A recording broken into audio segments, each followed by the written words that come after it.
And go. It's the Avatar!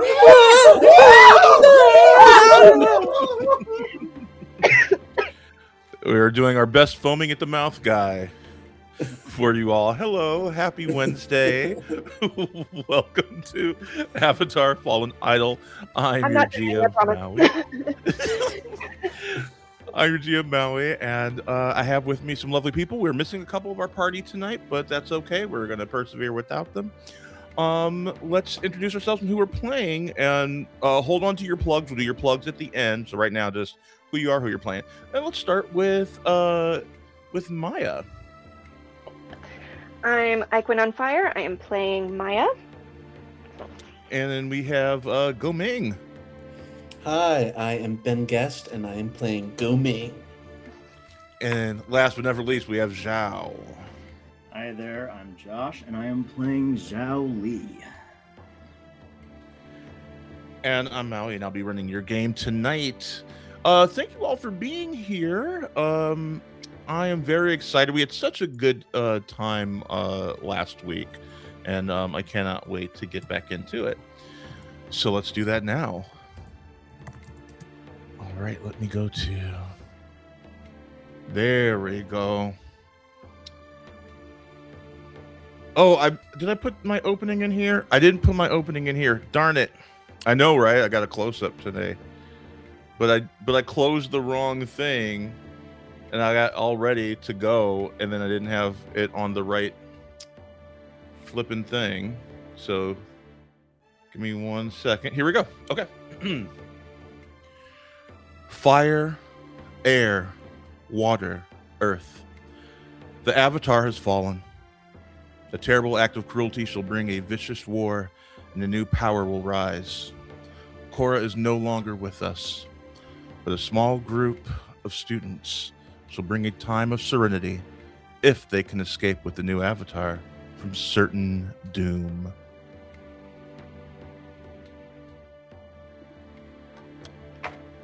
When last we left our heroes, they persevered through a night of mayhem and destruction brought on by the Red Lotus. They found their master dying, who in his last breath said to protect them and get them to safety. And after that, they found not one, but 2 babies. And with that, we pick back up right where we left off. And go. Trying to remember the expression I had on my face for opening this.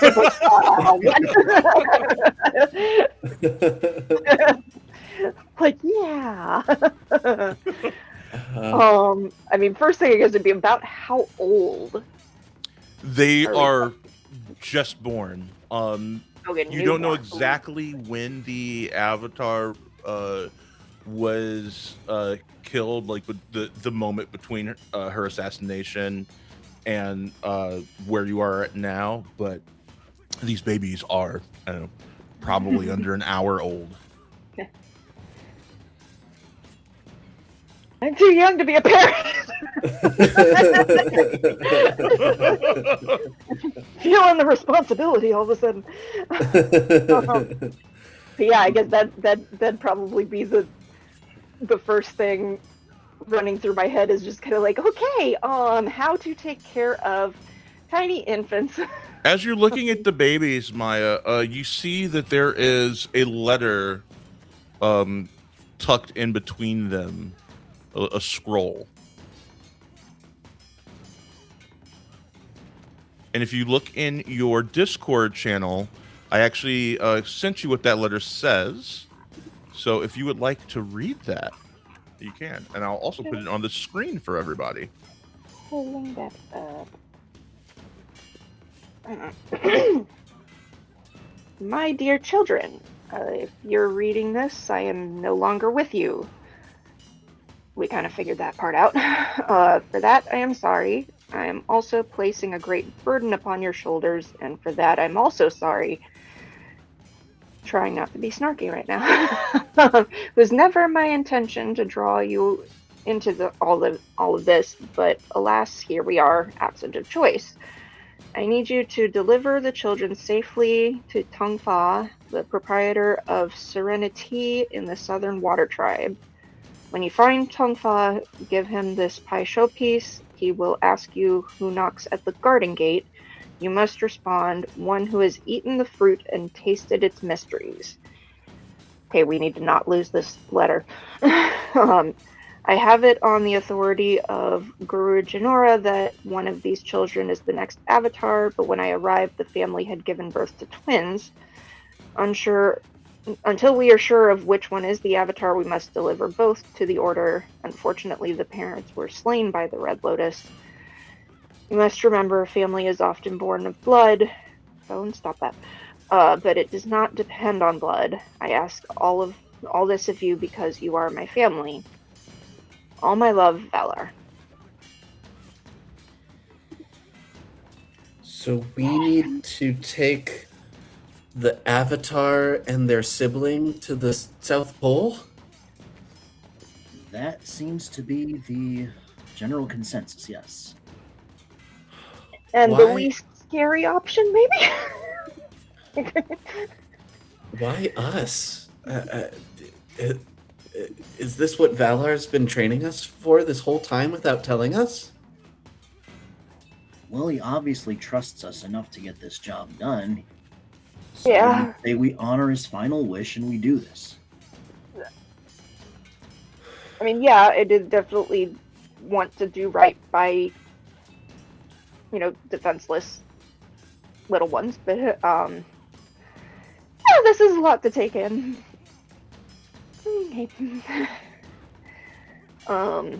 Look, I'm sure between all of us we can figure out how to do this and to keep them safe. So let's just find a way to get out of here is the first part. And You also find in that scroll, not only do you find a Pai Sho piece, but you also find a map that he has left you. Quickly scrawled on it a rough, like point A to point B, how to get to the Southern Water Tribe, like the best route to take. And I think you would notice that from where you are, the line is showing that the fastest way from Ba Sing Se is Full Moon Bay. I think at this point I'm kind of taking refuge in studying this is how we get from point A to point B, and that's keeping me from completely losing my mind right now. Study every inch of this and know exactly what I'm doing. Ish. Guys, looking at this map, if we're going through Full Moon Bay, that's the Serpent's Pass. We might have to deal with some giant serpent monsters. Well, so I will say that if you take Full Moon Bay, you can bypass the Serpent's Pass. Okay. Yeah. So when looking at it, you can see that like that takes you just south, I believe, of the Serpent's Pass. Okay, yeah. Okay. Yeah, Serpent's Pass is a little further north in the mountains, but there's... Okay. While this is all going on, I'm looking around for like a big enough basket and some cloths or something to put the twins in so that we can smuggle them out. Yeah. Okay. Oh, Yeah, I think did we you wanna find do- what you're looking for. You find a bread basket that you, should be able to fit both of the twins in, and you find some blankets with which you can swaddle them. Okay. Well, and I would also say we'd probably want to make sure to look for blankets that would have enough length that if we wanted to figure out some kind of like wrapping them so we're like wearing them, that might also help with just as opposed to having to lug a basket. There are some longer cloths that you can use, fashion like a Bjorn if you'd like as well. Yeah, so that we have the option. Just that, so there's versatility in how to carry them. I think I'd also just want to make sure, like whatever baby related supplies might. Yeah, do we think where could we find like baby food or something? They're gonna be hungry. We're They not they gonna. can't even eat anything, right? They need Yeah, milk. some form of. Is there an Avatar world equivalent of formula? Yeah, I mean, you can give them. So, milk would probably be your best bet. Okay. I don't know what they call their cows in Avatar. In my Galdoria world, we call them chicken cows, and that was inspired by Avatar anyway. So I'm gonna say chicken cows.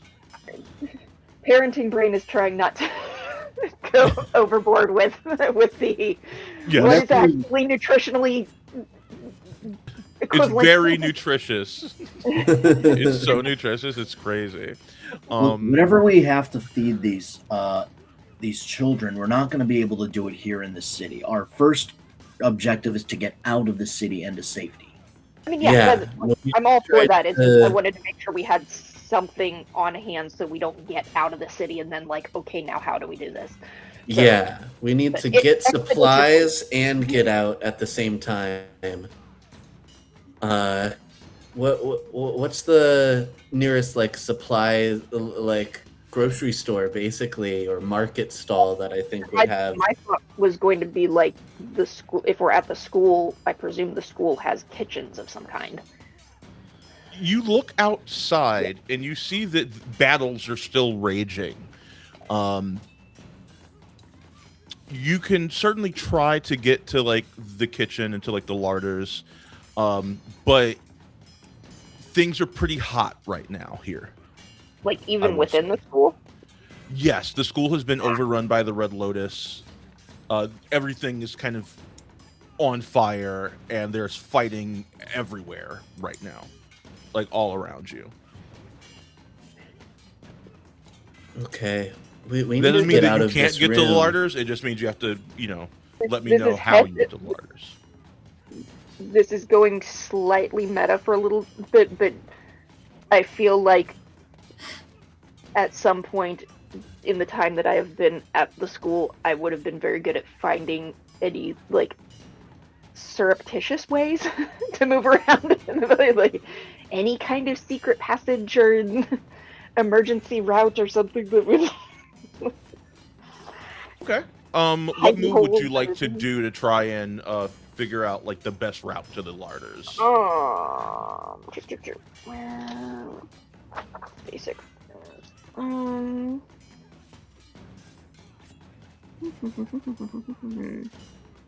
Retrofit. I also saw Mandalorian and Grogu, and I loved it. I did not understand all the hate that it's been getting. It was a very fun movie. It was so Speaking of excited. which, after we're done with this, the next Fandom Wednesday campaign will be set in the Star Wars universe. Nice. I can actually give you a quick little sneak peek of what the overlay is going to look like while Aikman decides on their move. I think it'll probably. I can't show you, but it's going to be really cool. But yeah, it would. I think it would probably fall under relying on skills and training because I am very well versed in surreptitious movement and kind of the finding all of the hidey holes. Give me a roll. Guys, come here. Of course, I pulled out one that I cannot tell the difference. Is that the 4 or the 6? I think that's the 6. That would be 10. 10. Tell me how you get to the larders. Right. I think early on in soon after arriving at the school, but just because I wanted to know that I could have an emergency egress if needed, I figured out the ventilation system of the building, which I would say for likely the age of the building is probably not so much duct work, but spaces between strategic walls Mhm. for allowing airflow and stuff, so it's not quite as cramped as modern ductwork would be, but allows for and knowing that the kitchens and the larders would be a space that would need good ventilation, that there is a clear, at least a clear route to get through. So, which I would think would probably actually be reachable from the compartment that we found the twins in, because that makes for a handy. Yeah, we'll say that the ventilation system is basically like a series of like rough-hewn tunnels that earthbenders made to push air through the building. And there are airbenders who help guide wind through the building to cool it. That's like the Avatar version of air-conditioned rooms that they have here at the Moon School. You meaning to Named after force Julie political- Moon. And you make your way to the larders. You're able to acquire a few bladders worth of chicken cow milk. They unfortunately don't have any like bottles necessarily, but you should be able to feed them from the bladders. Yeah, I think we can figure out a way to, do a piece of a rag on the end to be able to let them suck on it. And Okay, so we Yeah. have some food for when these little guys are gonna get hungry. You know any any more tunnels to get us out of here? This place is swarming with guys. 1 to 10, I would say that Maya, that yes, you are able to find Well, like an optimal route to get out.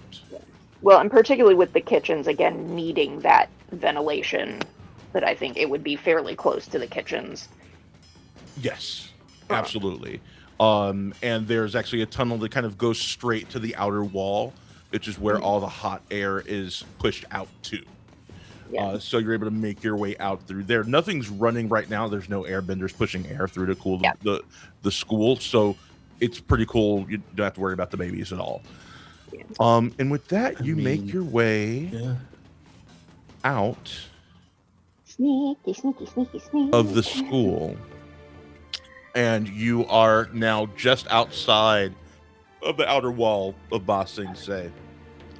On your way out, you see to your left a large animal sanctuary that any of you that have studied your history, actually as a Zhao, you would know that this large animal sanctuary that you see was actually made by Avatar Aang long ago.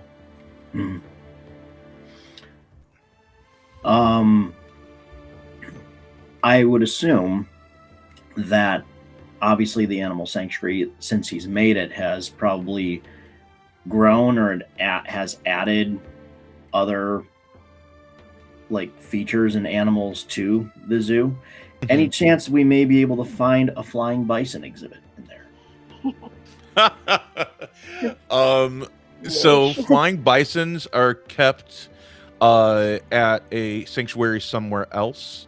During the 100 Years' War, bisons were nearly extinct, and a small group of people raised them in seclusion. And even though their numbers have grown, they are still very much a protected species. So you don't see any flying bison at the animal sanctuary. Okay. But that's very smart. At least something with carrying capacity. Hopefully. Or maybe even something to get along land quickly. Yeah, that's what I'm saying. Like something with carrying capacity, so it's not just us walking. Oh yeah. You know, I do have I made a bestiary of Avatar animals. So let me see. First of all, give me a roll. Give me like a let's see. For this, I would like you to give me Maybe Assess the situation. Yeah, Yeah. so I'd like you to roll your creativity, please.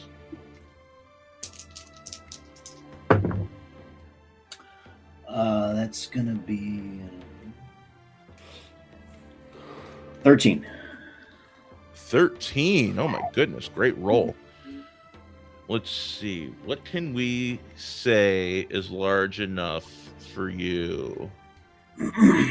That's Earth Nation based. Let's see. Definitely not a turtle duck. Might be a little tricky.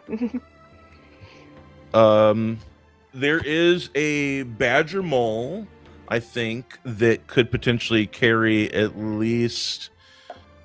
It wouldn't be able to carry all 5 of you, 5 plus 2 babies. But it could carry 3 of you with the 2 babies. And I think at this moment, Vinesh and Shihua look to the 3 of you, and Vinesh says, I think we need to find out more information on the Red Lotus. So perhaps Shihua and I could go do a little bit of recon. Want to go spy on the people attacking the town? Well, it I seems think that that they're would be looking very for these. helpful information. Yeah, I think if they're looking for these babies, the more information we have on their movements, I think the better. That does sound Yeah, no, smart. Just yeah. be careful. We could meet up. We could meet up at the oasis at the edge of the Siwang Desert. That sounds like a plan. So on the other end of the ferry. Okay. Well, I guess we'll meet you there. I guess we have, do you think they're gonna let us take a badger mole, or do we need to steal this thing? I mean, considering the chaos the city is in, I'm not sure people are necessarily going to stop us. That's It's not true. really manned Do right we now. The see question is, will anyone the around here? badger mole like Let us trust ride you it. enough to let you ride it? Is there an equivalent to animal handling? Maybe Harmony? I mean, yeah, I figured probably something the harmony related. Earthbender is not here too. Darn it. Yeah. Okay. That's okay. One of you can pilot this role for Shihua. If it's harmony related, you don't want me to do it. Well, you can roll Shihua's skill. Oh shit! Oh, okay, okay.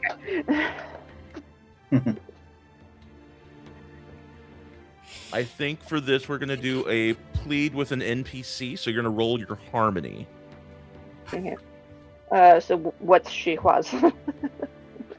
It should be in the keeper on the Sorry. the Google sheet. I did not have that pulled up since mine is. Looks like their harmony is at 0, so we would just be rolling flat.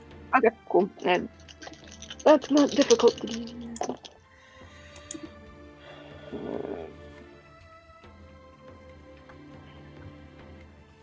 Oh, that's a 9. A 9. I think you see Shihua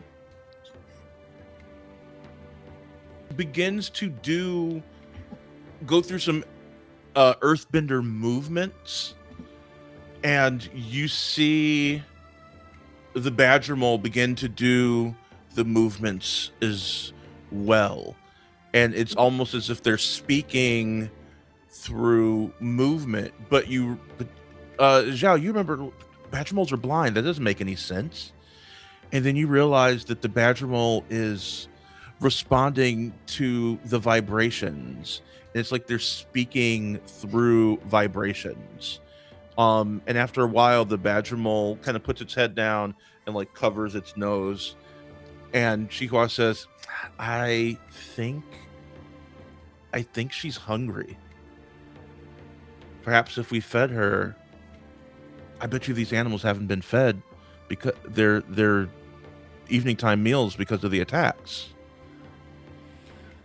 I'm Well, willing to- then there should be food for them nearby. I'd start looking around to find where like the keepers keep their food for the animals.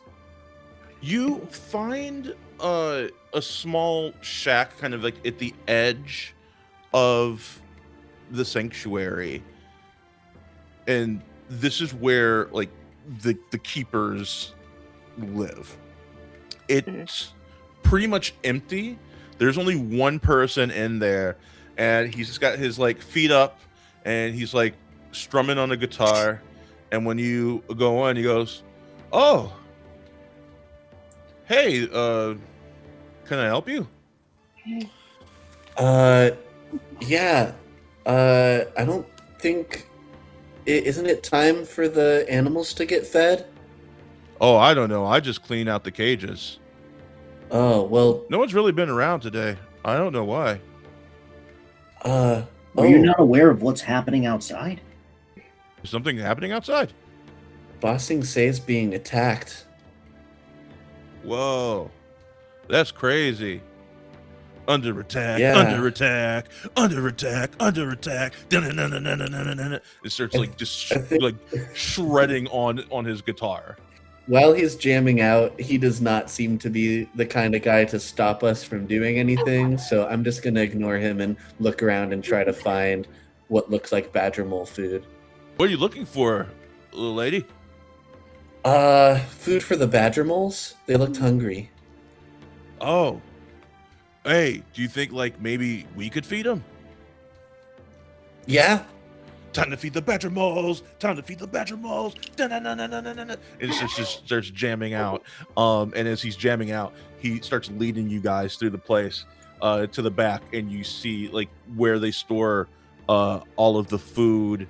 All the badger moles, I believe, are carnivorous, so it would take you to this area that is cooled with ice that's kind of put between the outer wall and the inner wall of this enclosure, and you see these huge racks of bison meat that you can grab. That's gonna be Okay. interesting for this journey. Well, let's feed the badger mole then. Feed the badger moles. This is illegal though, right? I No, it's perfectly fine. mean, they gotta get fed, and the people who are supposed to do it aren't here. He starts strumming a sadder song.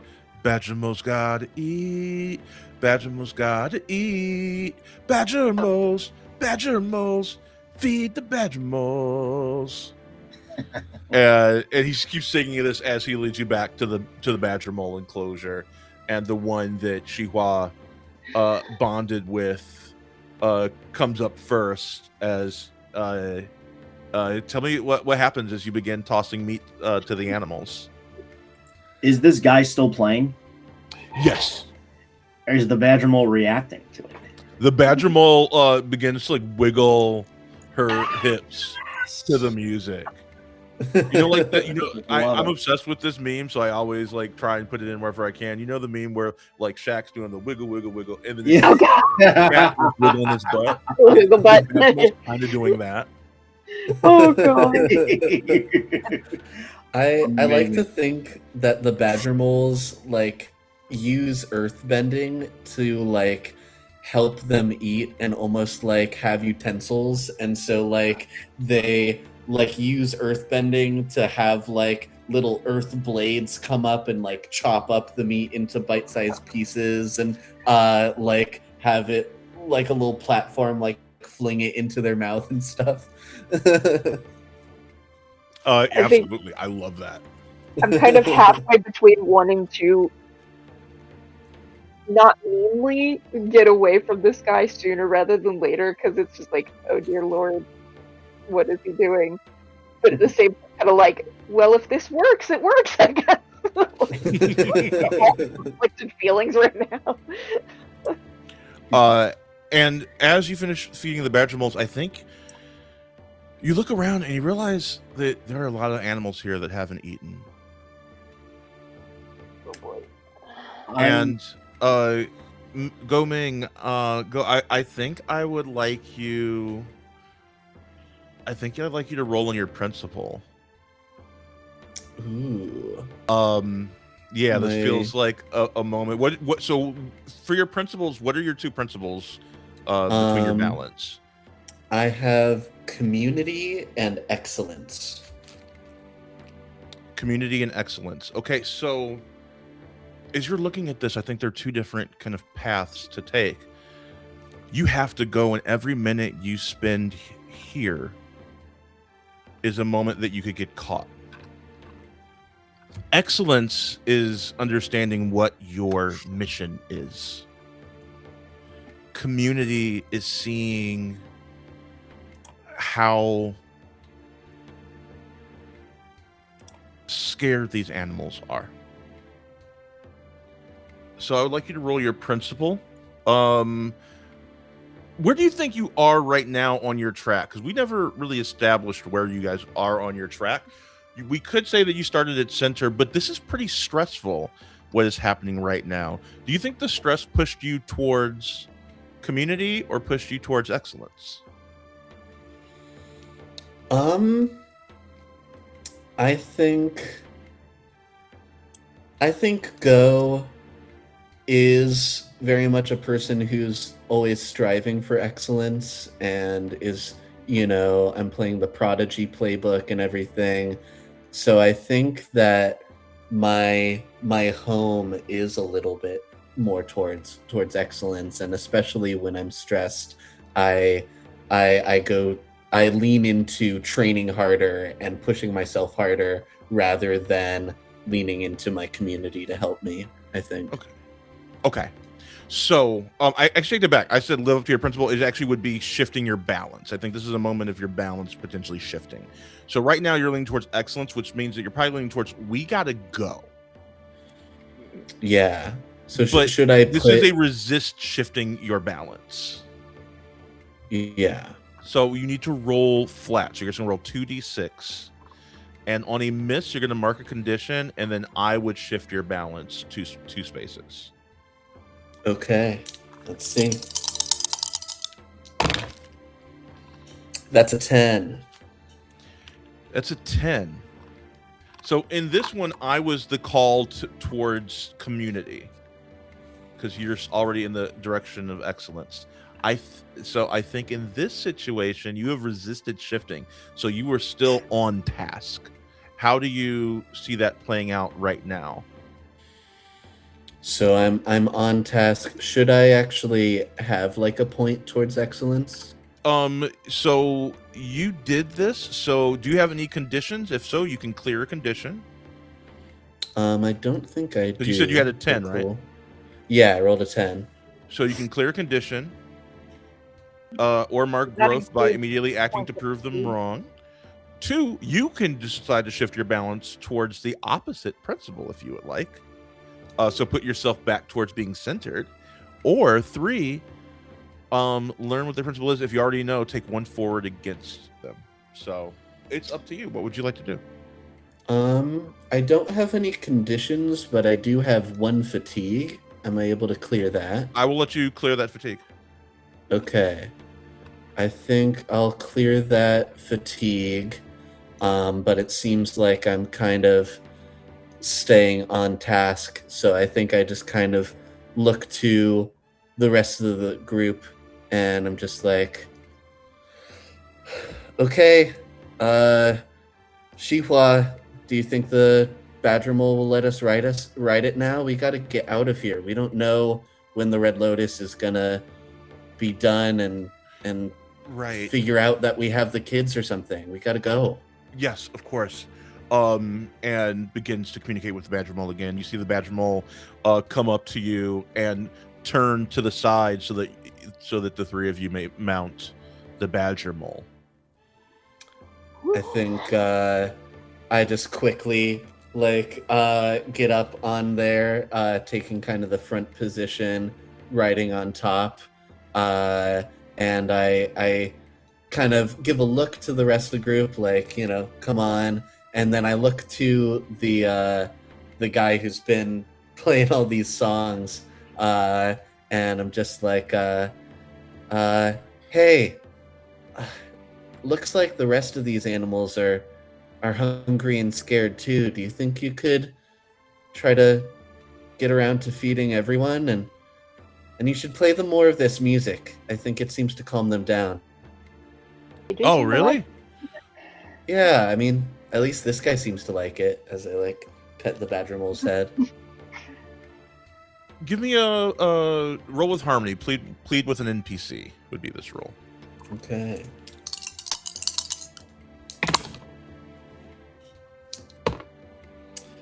Oof, that's only a 3.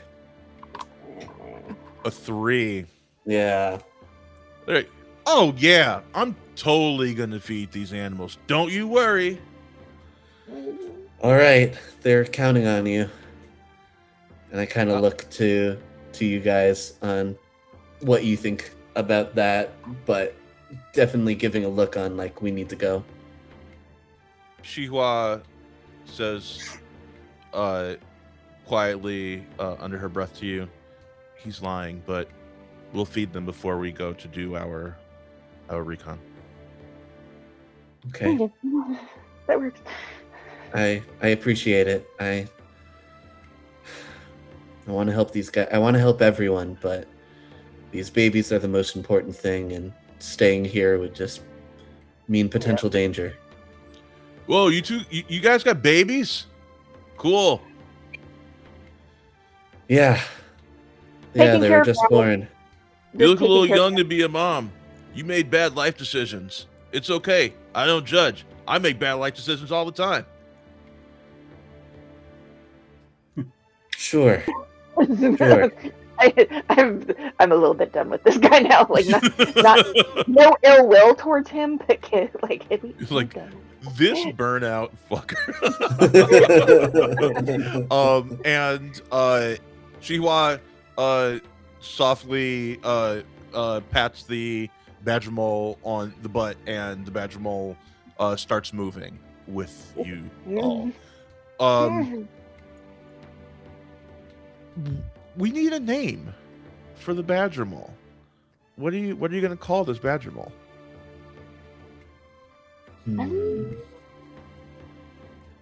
Did you say what it like? Do we know what gender it is, or is there any? Like, It's she. It's a female badger mole.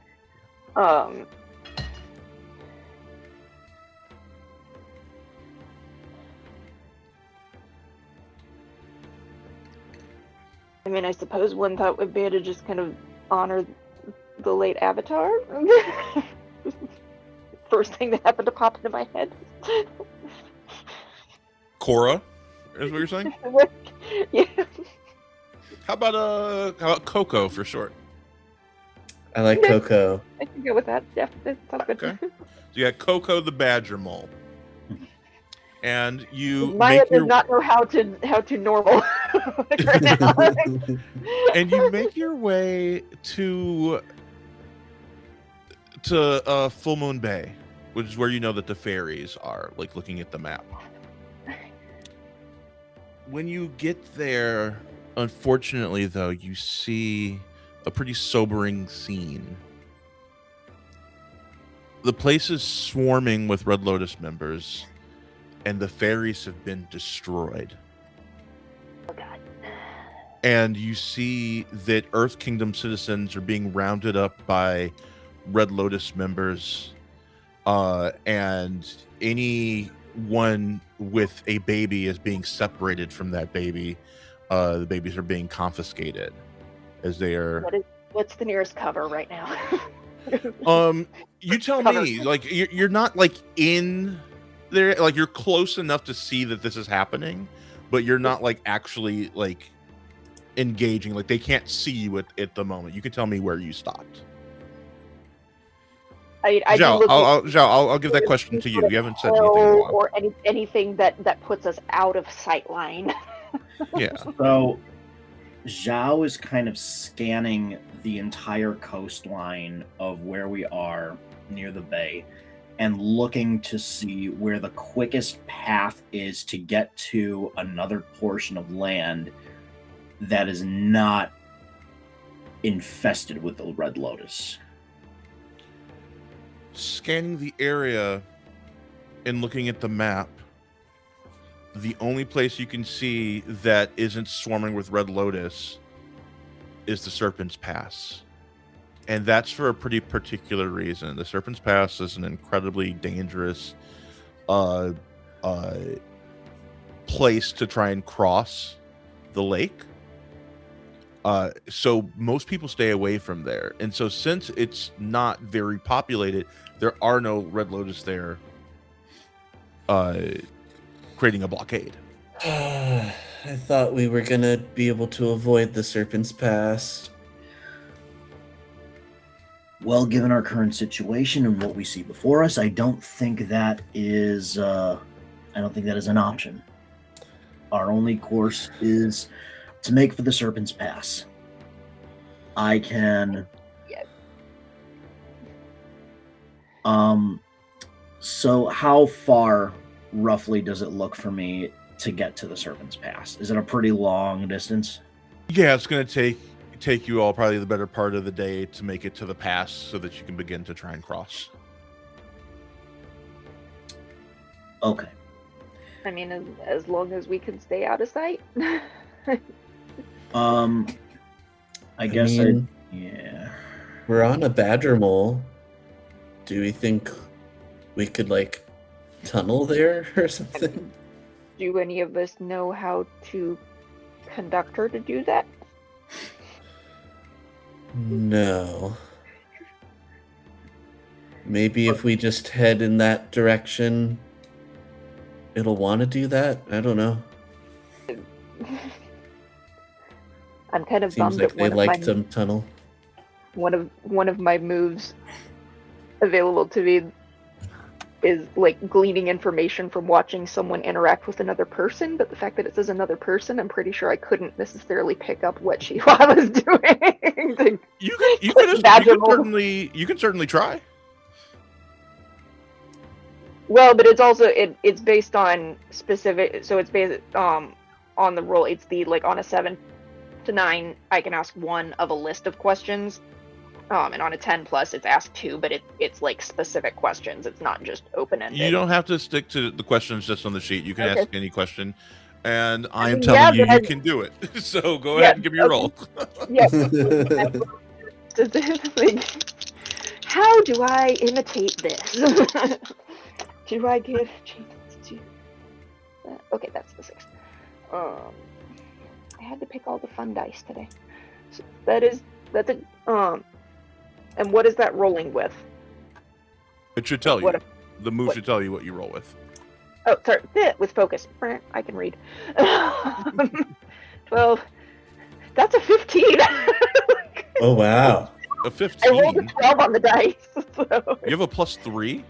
Oh, wait. Oh, you must have a special thing. Yeah, usually that's my 2 other move is yeah, air I cutting do. edge, so I can take focus to +3. Okay. I'll say on a 15 that you were able to learn quite a bit, actually, from Shihua on how to communicate with their badger mole, how to get their With the badger movement. mole to go in the direction that you wanted to go. Even with all of that training and everything that you were able to get really quickly,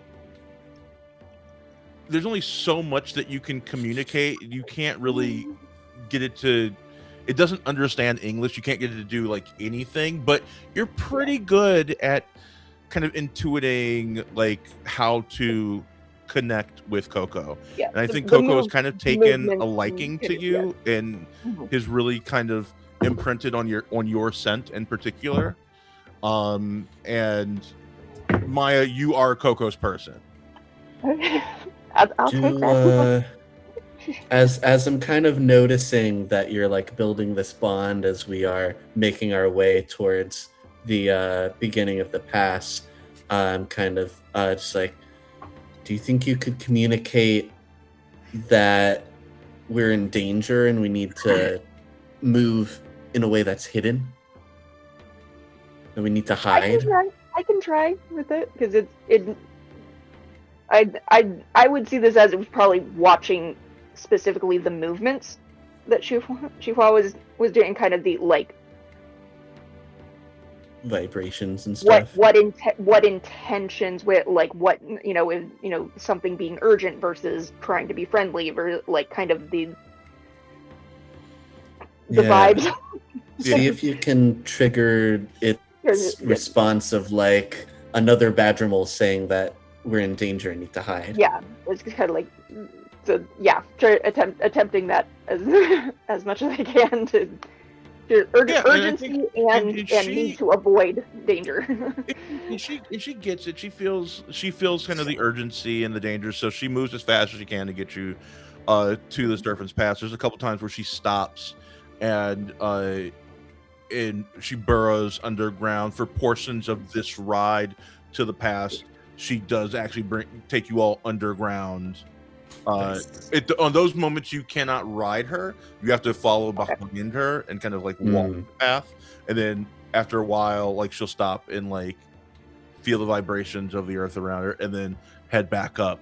And those are times where she's bypassing Red Lotus members. Okay, yeah, and I think I would do my best to kind of convey the understanding of it's like, okay, we're trusting your instincts.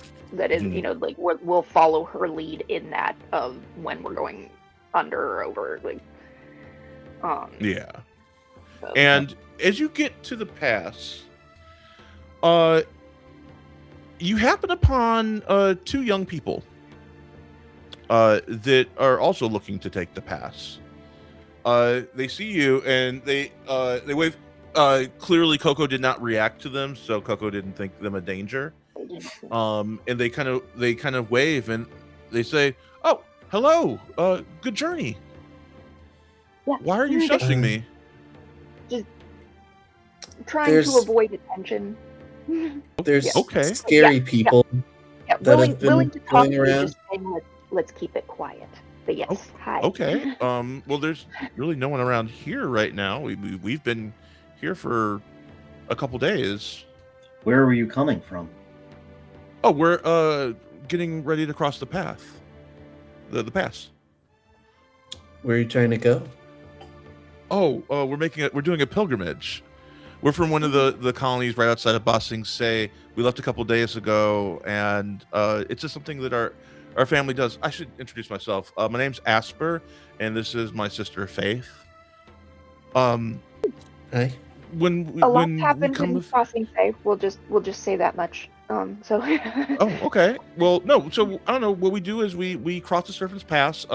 So it's a thing in our family. So our grandmother, Hope, was actually born on the pass, and ever since then, crossing it has kind of become a rite of passage in our family. It's pretty cool actually. Our great grandparents were attempting to cross the pass, and the Avatar Aang actually like helped them cross and saved their lives from the serpent. And so now, ever since then, the children of Hope and the grandchildren now of Hope, when we come of age, we go on this pilgrimage, and we believe that the Avatar will see us across, and it's a sign of good fortune for us. So, is this your first time? Is this your coming of age pass, or have you done this before? Yeah. We just turned 16. Well, he turned 16, 10 months ago. I just turned 16, so we waited so that we could do it together because we're best friends as well as brother and sister. So it's a nice tradition. The Serpent's Pass is quite dangerous. Has everyone in your family made it okay? Mostly. Okay. Mostly, we've only we've only lost like one cousin to the pass, but most everyone's made it. So your family's pretty knowledgeable about how to get through, then? Well, no, not really. We just we come here and we have faith that we can make it across the path. I kind of look around to Maya and Zhao, and I'm just like, do we think we can trust them with the knowledge of who we're bringing? I'm I not sure don't we think there's have a to need mention that yet. to. I don't think there's a need to tell them anything.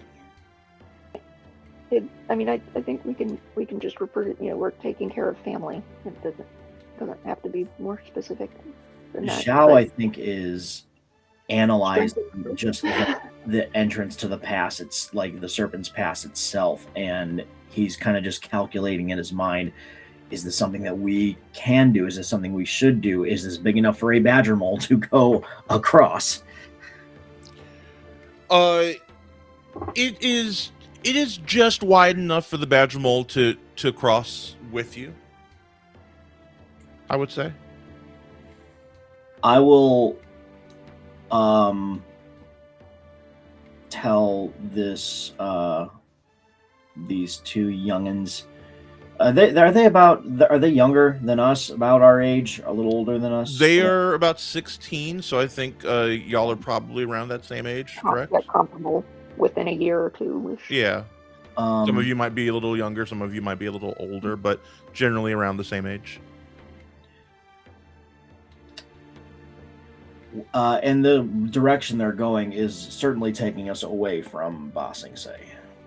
Yes, yeah, they're going the same direction you are across the Serpent's Pass. Well, I'll tell them.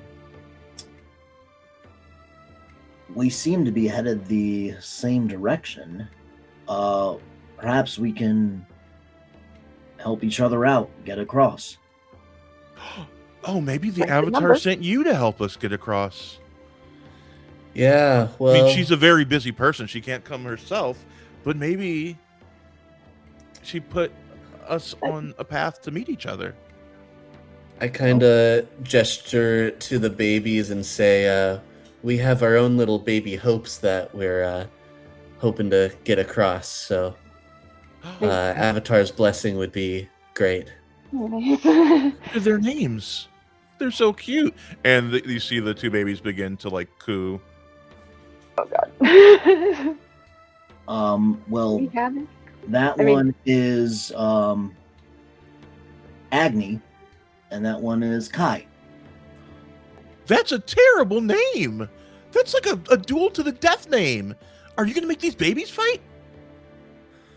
Why would we do that? No, That seems I don't foolish. know. You named them. it was That's it was awful. okay. First of all, just because they're family doesn't mean we were the ones that named them. That's just the names they were given. But two, I would think that could also be communicated as like a hope for strength and resilience. I don't know. I don't think that those are good twin names. Yeah, I tried to fight my cousin on it, but they were pretty set. Okay. Maya, are you're an airbender, aren't you? Okay. I would say to these two, well, if memory serves me correctly, your grandmother, was it Hope, Yes. was helped across by an air nomad, the Avatar. I think it seems only fitting that two other airbenders would help you across. Keep true to tradition and all. Yes. Oh my goodness. Thank you so much. We really appreciate it. Perhaps in return we could help you come up with a better name for the babies.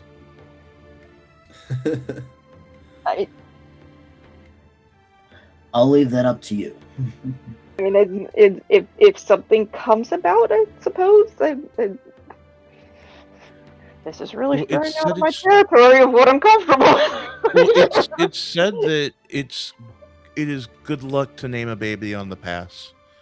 Our grandmother was named on the pass, and it brought her great hope. Yeah, that that could also work. I mean, it's, Yeah. So maybe we'll I- find the right names on the pass. yeah, Perhaps, but I think we should get going before before we attract any more attention. Oh, okay, yeah. So tell us what happened, and you guys begin to cross the pass together. And the pass, the reason it's called the Serpent's Pass is because the pass has these large, like fin-like hills. They're very thin and very like high. So it's quite a incline and decline. It's very taxing, and it looks like the fins of a great serpent. And as you're passing, yeah, so what's going on? Are you okay? Did something happen in Bossing Say? We haven't really yeah. caught any. That actually rhymed. Sorry. We haven't caught any. We've been preparing for our pilgrimage, so we haven't seen the news or anything. Is something happening? I would think we would find a way to explain without our personal involvement, just kind of what was going on. Putting it in the perspective of we're just trying to get away from the chaos and whatever's going on there. What's this chaos? What are you talking about? The city was attacked. a bunch of people wearing red seem to be the Red Lotus or something. Just kind of started shooting lightning bolts and explosions everywhere. Oh no!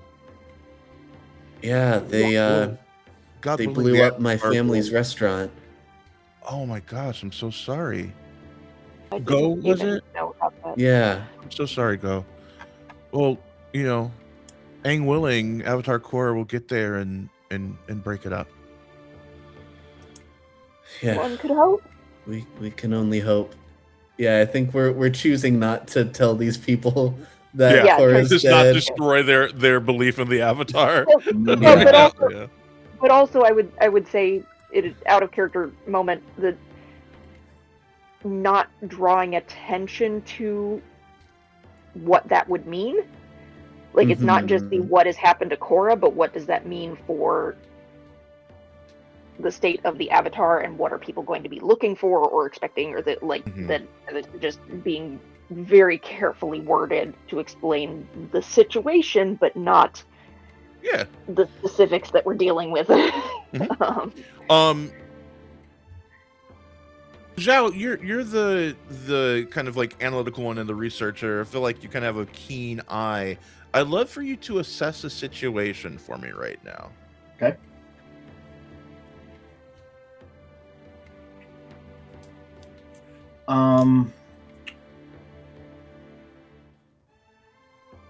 Honestly, I think what Zhao's kind of for the first time in his life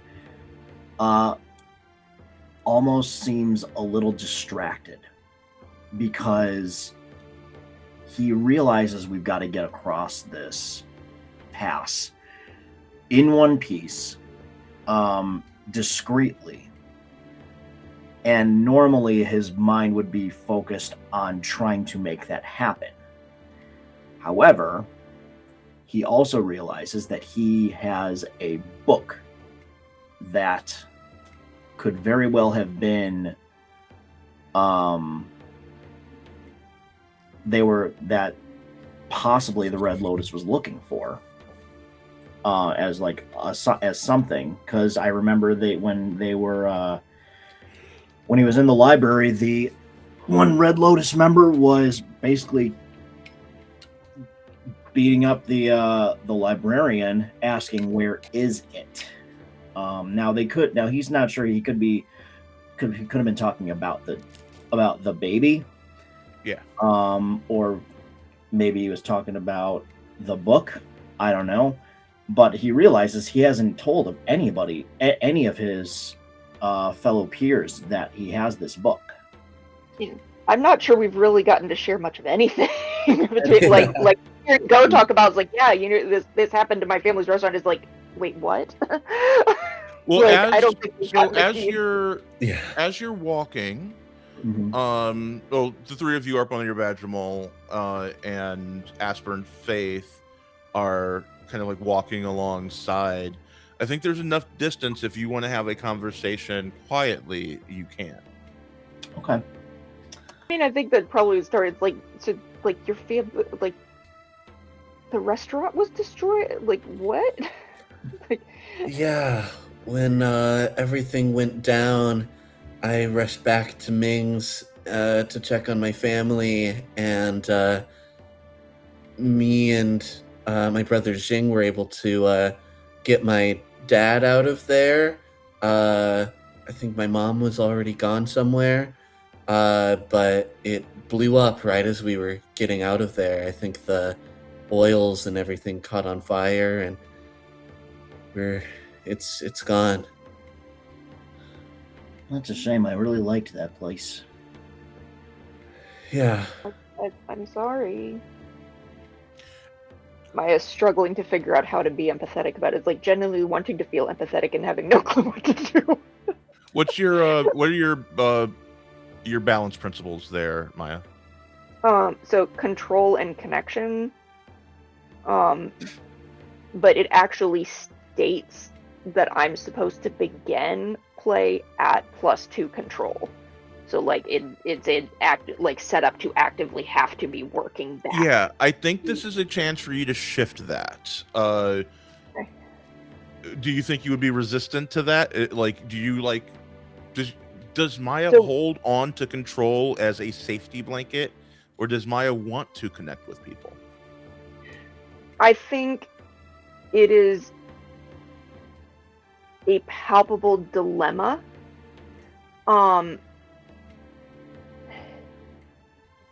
Partly because the situation, because I think having not really had a chance to decompress at all from the situation, I think she's probably holding on to a lot of just like survival mode at the moment, so it might not even be conscious control, but there's at baseline there's a sense of wanting to start connecting, and it's mainly just not knowing how. So the desire is there, but it's sort of the like I'm going in a bit blind. Yeah, so let's see if you can. So it sounds like control is probably calling to you right now. But you want to connect. So I think you're. So I think you're going to try and resist shifting your balance. I'm going to try and shift your balance further towards control. You're trying to resist that. So roll 2d6, please. This is a flat roll. Yep. 3. 3. Okay. On a 3, what are your conditions? Because we're going to mark a condition. Okay. So there's afraid, angry, guilty, insecure, or troubled. I would like you to mark insecure. And I'm going to shift your balance twice in the direction of control. Does that push you past the end of your track? Yes. I think that this would present. I think you're feeling yourself. You have been so on edge and so overwhelmed with everything.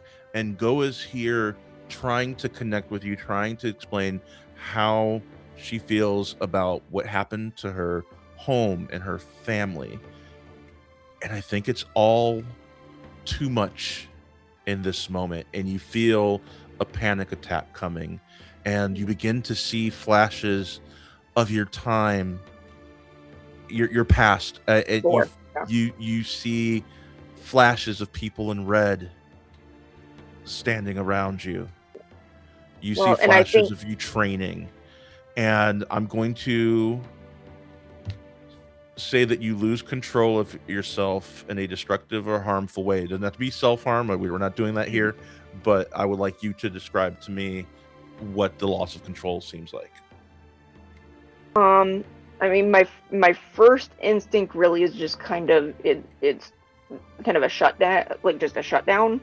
That's the where I might have wanted to at least seem like I was listening, and so I think it's just kind of I go so far inward that it's just kind of shutting off a little bit from everybody else. And just kind of trying to keep composure, and trying not to divulge that I'm struggling that badly. Okay. Just trying to Does Maya have any stims that she does in this situation? Like, how do you mask a panic attack? Well, I mean, one of the universal things was like the go-tos is where she'll just kind of fidget with the switchblade. Except Okay. at this point, it's kind of the like, can I do it without it seeming like it's dangerous towards the babies? So it might even just be like just holding, just gripping it like as tight as possible if I feel like I can't flip it around. So this is losing control of yourself in a destructive or harmful way, Yeah. and it's not self-harm, but it is harmful to Go, because Go, as you were telling everybody about what happened and catching them up, Maya doesn't seem to care. Maya seems to be paying attention to something else.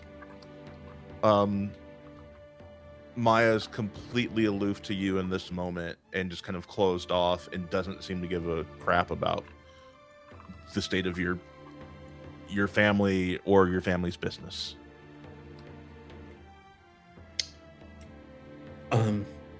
Yeah. Anyways, what's that in your tunic? Zhao pulls out the book with the red lotus symbol on it. I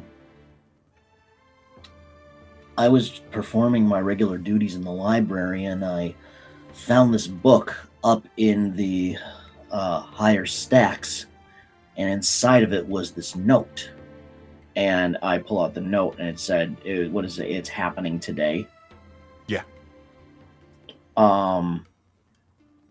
I found that, and then found this in it, and shortly after, that's when everything started to go bad. So you think that note was meant for some Red Lotus member to see? I don't know. Maybe it was meant for someone in the Red Lotus to see. Maybe it was meant for someone in the library to see, to warn them. I don't know. Maybe it's the same thing.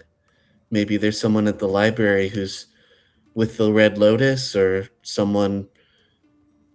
Maybe the Red Lotus cares about someone at the library, though they don't seem to care about anyone. They're willing to kill and destroy. Yes, well, they were interrogating the head librarian. They kept asking where it was.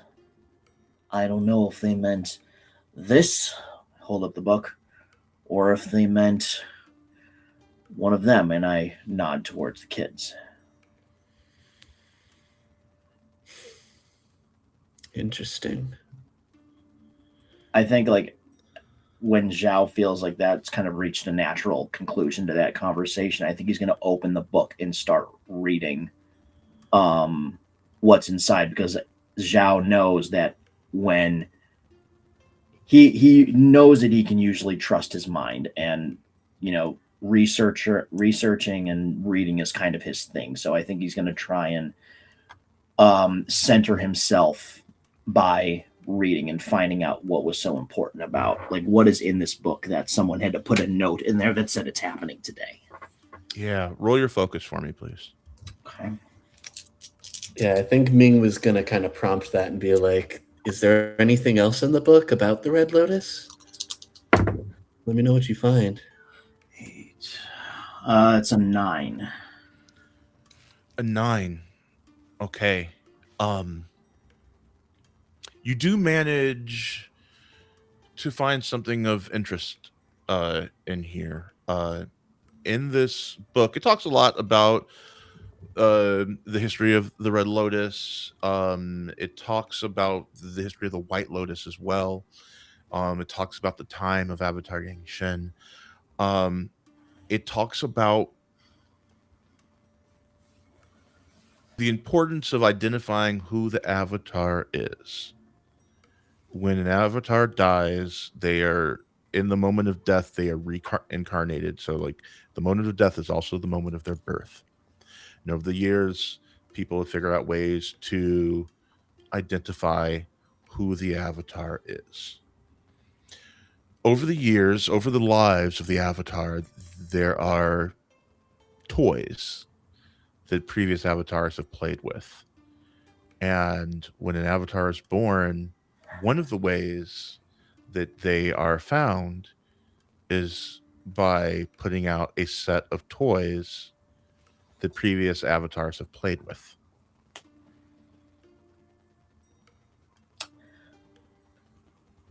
Would Zhao, with his, his, would someone in his family's history of archiving and knowing certain things, would he know where the set of toys would be? There are a few sets of toys that have been gathered. I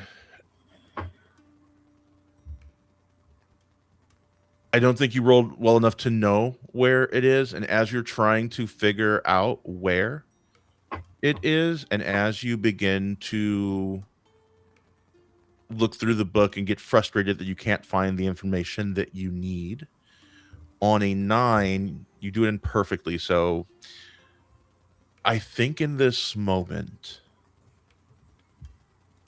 you start to feel those feelings of inadequacy. What's your balance principles? Tradition and progress.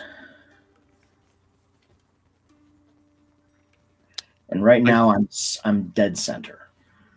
Yeah, I think this is tossing you off balance a little bit unless you can resist it. Roll flat, please. It's cocked. 6. 6. On a 6, you missed, so I'm going to shift you in the direction of tradition twice. So you're going to move towards tradition twice. Now, in this moment, something catches your eye, a glint under Asper's sleeve, a metallic glint that catches your eye. It doesn't look like a weapon or anything like that, but you just notice a glint of metal on Asper's arm that catches your attention. What do you do? Well, first above the board.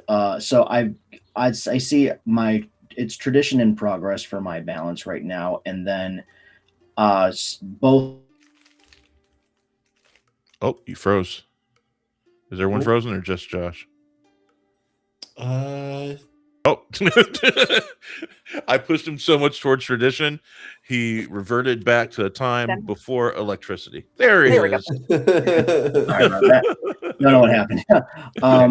So which do I shift towards? It might have frozen. I'm shifting you towards tradition. Towards tradition. Okay. Is that going from current towards tradition or from center towards tradition? From center, you're moving 2 spaces towards tradition. Okay. It's actually good for me. Mm-hmm. It's not always a bad thing. Okay, cool. So I see this metallic glint underneath in this guy's sleeve, right? Mm-hmm. I'm going to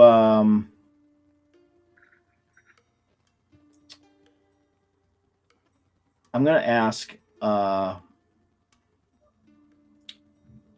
Asper, so what do you do for What do you do for work? I mean, I don't yet, but hopefully when we make our way to Republic City, there'll be plenty of work there. You know, And what was the other's name? Faith. Faith. And what about you, Faith? What do you hope to do for work when you get to Republic City? Oh, I think what would be really cool is if I could get an internship at Cabbage Corp. Hmm. Mhm. They've done so much for our family. They've done so much for my brother. I just think that it would be an honor to work there. What's What their if they? demeanor look Hmm? like? What's their demeanor look like? Do they seem nervous? I No. mean, obviously they're nervous about crossing the Serpent's Pass, but Oh, they are like blindly happy to be crossing the Serpent's Pass. They have complete faith that the Avatar will see them through and that they will be okay. okay. Um, And there's I guess not they didn't there's doesn't seem to be any nervousness. They're just happy. They're chill to talk. They're just kind of they're cool kids. can I discreetly try to get a better look at what's hidden in his sleeve? Yeah, you take a closer look at it and you notice that his hand is metal.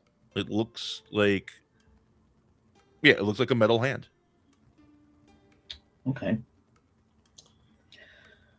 Um, I think, yeah.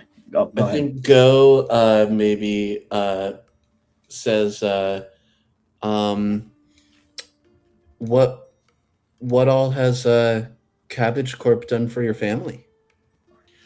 Oh well, when we were kids, my brother got in a horrible accident. There was this rock slide that damaged his arm pretty badly, and most of it was amputated. Um, but he got chosen to be part of this study recently. And Asper's like, "Oh, come on, Faith. It's not a big deal." No, it is a big deal. Have you heard of Dr. Jinbu Septimus? Yeah, he's on the news, right? Yeah, he's a doctor who specializes in bio enhancement and biocybernetic enhancement. It's called biocyber. Have you heard of it? Uh, yeah, I think a little bit. It's pretty new. Show him. He's like, "Ah, okay, fine." And he rolls up his sleeve, and you see that, yeah, he has this robotic arm. You can, now that he's like removed the sleeve, and as he bends it, you can now hear like the whir of the servos as he like shows you, full range of motion, shows you that the fingers move like super realistically. That's And quite that's not impressive. all. Show him what you can do. He's "Ah, fine." He walks over to like a boulder and he goes, "Hi!" and punches the boulder, and the boulder explodes. Whoa, That is quite impressive. Yeah, this is awesome. We nice. we believe that what Cabbage Corp is doing is going to bridge the gap between benders and non-benders. Isn't that amazing? Like, we'll all be able to do amazing things. Like, you three are benders, and that's really cool. But like, we miss out on certain privileges because we're not able to bend like you. But with these I'm advantages now, we could also become benders in our own way. I'm actually not a bender. You're not a bender, No, I just but I have always kind of felt like I had to train extra hard because of it. right? Like, no matter how talented of a martial artist you may be, like, you can't lift a boulder or ride on the wind or create energy with your bare hands. But thanks to what the work of Dr. Jimbu Septimus and Boji Ganlan, the CEO of Cabbage Corp, anything is possible. Like, imagine a world where you could be like, what would you want to bend if you could bend? Go. I mean, growing up in Bossing Say, I'd probably want to be an earthbender. Well, check this out. And Faith Asper says, "Okay, I'm going to show you something. Uh, this is a pretty advanced thing. It doesn't always work, but I'll give it a try." And he goes to another boulder and he puts his hand on it and he presses a couple buttons. There's like a keypad on the forearm. He presses a few buttons and then holds the rock, and you see the rock begin to vibrate, um and its form begins to shift, and he changes the shape of the rock just a little bit, changes it from like circular to more of a square. It's very experimental. It drains a lot of power. I probably shouldn't do it more than once or twice a day, but you know as they continue to enhance it, eventually I should be able to do bending things. That's really cool. What sort of technology goes into something like this? I mean, I don't know. I'm not a scientist. I'm sure a lot, but Asper You knows more about know, it than me. So, yeah, I know a little bit, but like I'm not an expert on it. Um, I think that they use a little, like just like a sliver of spirit energy to power it, is my guess. But a lot of that stuff's proprietary. how would they get spirit energy? Well, since Avatar Korra opened up the third spirit portal, there's so much spirit energy available to us. And I know, yeah, I know the spirits are a little cagey about us using their energy, but I mean, the energy is for everybody, right? Yeah, I mean, And if we're to coexist, we should be able to share resources. this is all very cool. I just, I don't know. I hope as this technology gets better, people, I don't know. I think from what I've seen from benders, the fact that you have to train so hard just to really be able to do anything with bending, I just hope that this technology making it, I don't know, I'm almost afraid it'll make things too easy so people don't respect what they're able to do.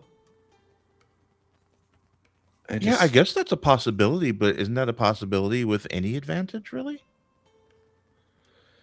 yeah, I mean, people obviously use bending for bad stuff all the time. Right. I mean, look at the 100 Years' War. Yeah. Out So, of curiosity, how much of this do I pick up on? Like, I Maya, know I'm well, probably not interacting, but Maya, I think while all this is happening, I think you're kind of stuck in your head. okay. And I think for you, let's give you a single for a second. ooh. Maya, as they're talking, we kind of start to see like in your head, we see it's sunset. You're sitting under a large tree on a hill, and then you're like back there, and then you're back in under the tree. We kind of see kind of like flicking back and forth between that until you were just there, and we see you sitting there next to Valar, and Valar is meditating and just being silent, and you're supposed to be meditating next to him. Uh, but you're in your head today, and you're having trouble meditating. What do you think you're doing instead of meditating as he's sitting there in perfect harmony? Oh, definitely flipping the switchblade. Try like maybe like stopping and starting. It's like I'm trying not to, but it just keeps coming at like it keeps happening. Maya, when you play with your switchblade, it keeps me from spiritual harmony. Is everything all right?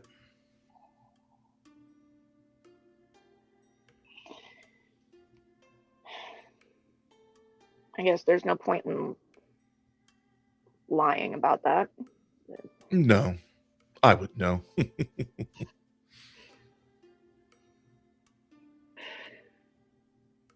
Just restless. He opens his eyes. Brain doesn't want to settle down. You're always stuck in your head. Sometimes my head feels safer. You know you're not there anymore, right? Yeah, if I could convince the rest of me about that. Have you told the others yet? I haven't told them. It's your secret to share. I don't want to burden them with that. Like getting to know them, yeah, have hanging out here, but I don't want to bring that into it. Why?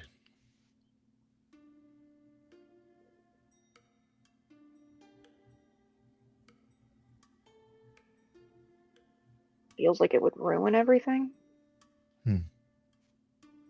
I know about your past. Has it ruined anything between us?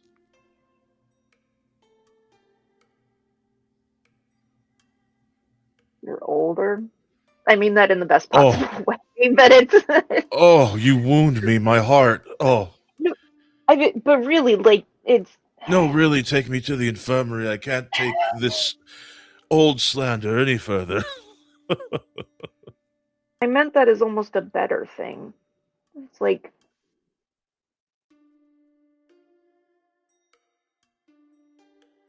I'm not sure people my age would understand.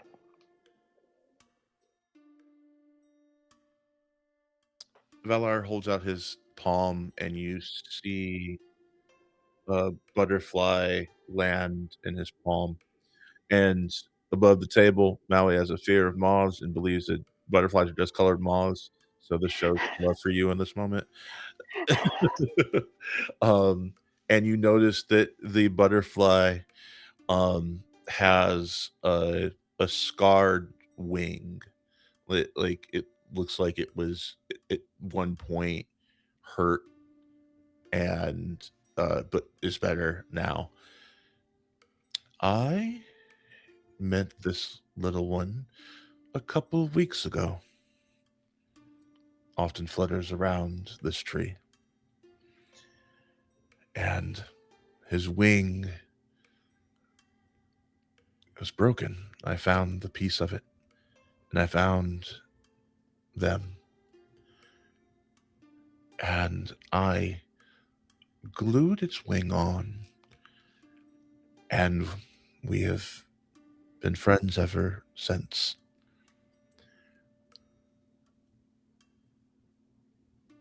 It seemed almost sad when I met it, because it could not fly anymore. I think it was embarrassed because that's what they do. They fly. But I didn't think any less of it.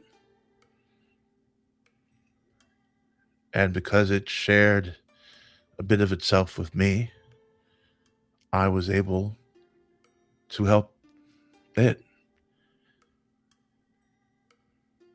Sometimes we think that because we are broken, if people find out about the broken pieces of us, they will think less of us. But friends, family, they will embrace you. And that community, that connection can sometimes heal us. If you try and go it alone, Maya, you don't give your friends a chance to help you.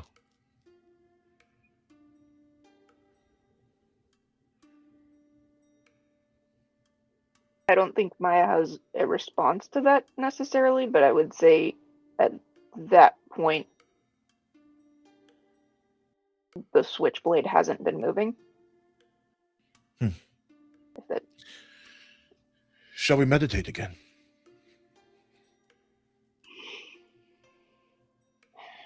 you can give it another try. Okay. Maya, remember to breathe. And as he says, remember to breathe, you realize you haven't been breathing for a little bit. You've just been clutching onto your switchblade and flipping it. And all of a sudden you breathe. And all you realize what's going on around you, and the people are having conversations. And the last thing you remember was Go was trying to tell you about what happened with her family. And I think everything kind of comes into sharp relief, like, oh, I just dissociated for a few there. Yeah. But you Okay. hear that you're hearing that memory in your head. Mhm. What do you do?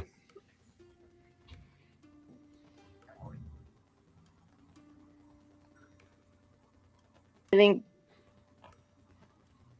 there's a conscious choice in this moment that instead of it just being like fidgeting, like more of a deliberate, like flip the hand, and it's not necessarily opening and closing. It's like twisting the handle.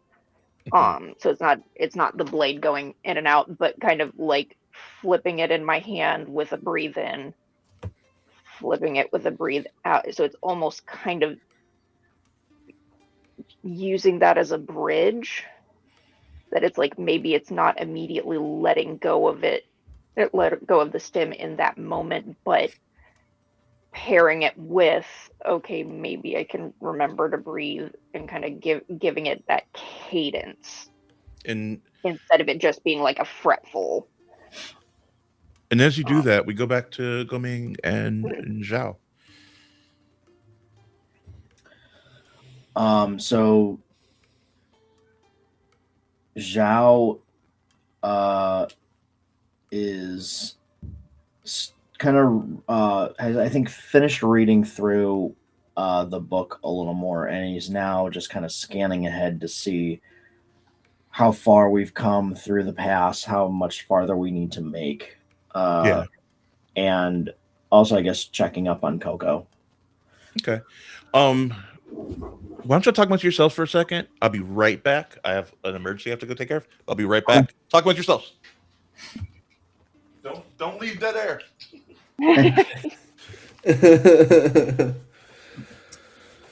So, therapy sessions and gaming. Not And I mean that in a positive way. That is Yeah. an okay thing to have.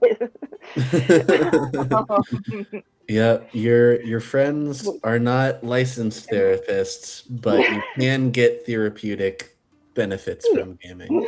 And sometimes it's the little details that you realize, oh, I can pace myself with this. Mhm. So Yeah. Really, revelations that you can have. It's like, oh wait, that makes sense now. Everyone deep breath in and deep breath out. Oh, Okay, everything's okay. cool. Cool. Yay. So,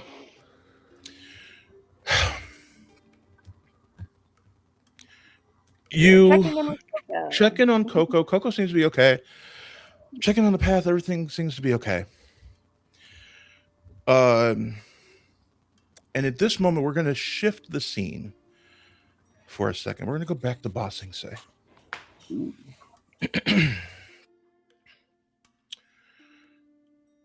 We see the three standing in what was Valar's office, standing over his dead body, inspecting the place. We see the metal bender is like, kind of like looking at all the damage, and as they do, they have their hand outstretched like this, and the metal from their metal suit turns into small figures. And they're describing what happened just by like looking at the place. And as they describe it, you see the little figures kind of moving on their hand, the movements that they're able to see from the clutter. We see the firebender not really caring, and this is like raiding Valar's office looking for some sake to drink. This is like, oh, cool, you're doing your puppet show again. Awesome. And he takes a swig of some sake that he found in Valar's death. And the third, the one that you're pretty sure is a bloodbender, is just kind of standing there with their eyes closed and breathing in, breathing out. And they open their eyes and they say, the Avatar was here. And then they get real quiet, and as if they're hearing someone talk to them, and they say 1 second, and they close their eyes. And then when they open them, you see like a flash of red in the iris, and they say, the Serpent's pass.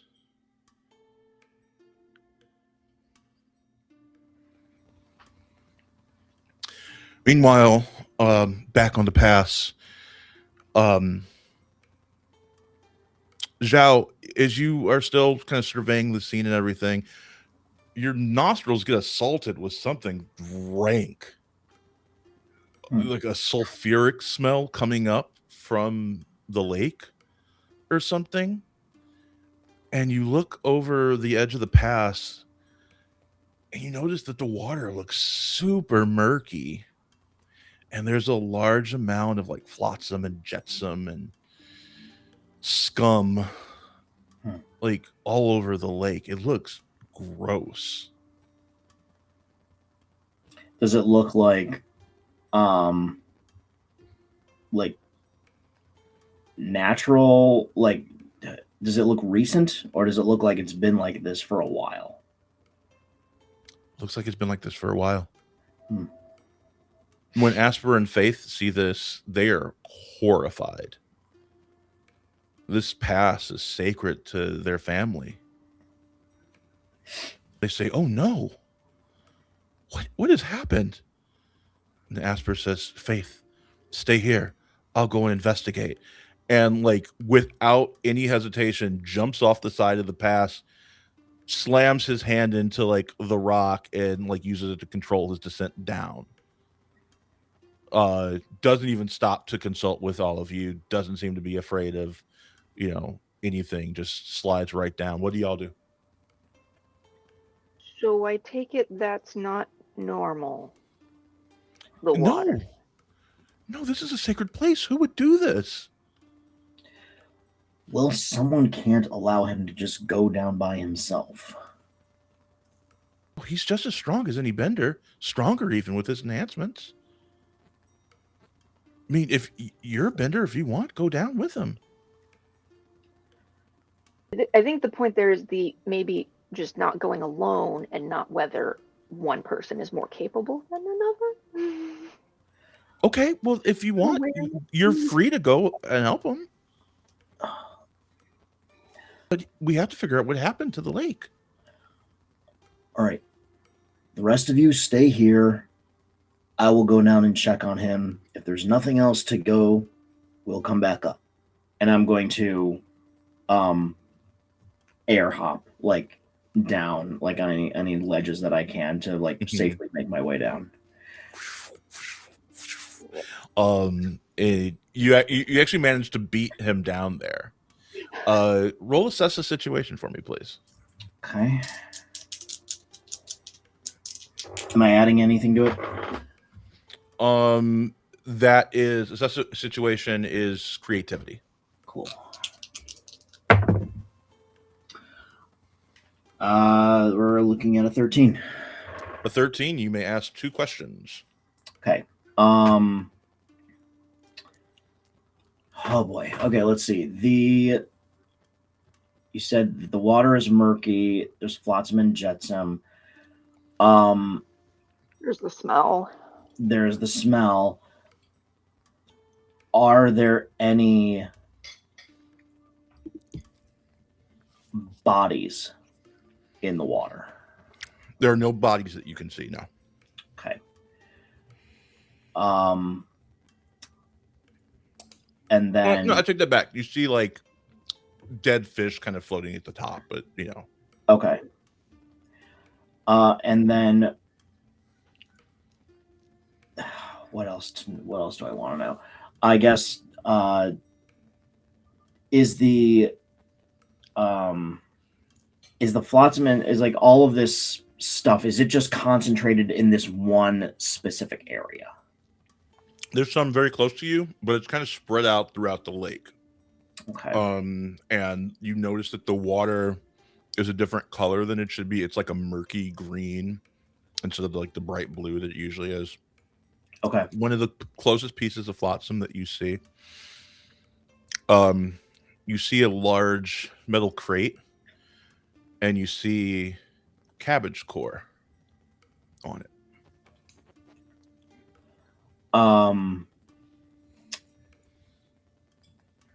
First, I'm going to just dip my finger in the water and bring it up to my lips to just kind of like test to see if I recognize just to test it to see like what can I determine it is. As you dip your finger in the water, you get tetanus. No, you have died of dysentery. This was great. Now I can finally get it. No, you smell it. It's a very strong smell. It seems to be chemical in nature. Like it's a mixture of like chemicals and like metallic, I would say. At this point, Asper makes it down. He says, "What's happened here?" I just kind of point to the crate, and I just say, "These are cabbage corpse crates." Do you think they were attacked? I'm not sure. See if you can help me lift out this one crate out of the water. The two of you pull the closest crate out of the water. Is it closed? Is it broken? Can we open it and see what it is closed? But you're an airbender, and he's got super strength in his hand. Y'all can very easily crack it open. I want to open it to see what's exactly inside here. Yeah. He says, I've got this, and he like wrenches the top of this crate off. And as you look inside, you see a bunch of like machined arms and legs and eyeballs, like cybernetic eyes and various prosthetics. Because this could have helped so many people. What happened here?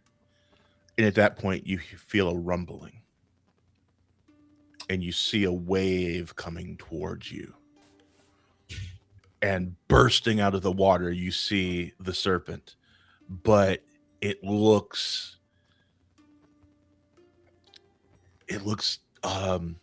deformed, and its eyes look like cloudy, and it begins to thrash about, and like it seems to be reacting to something.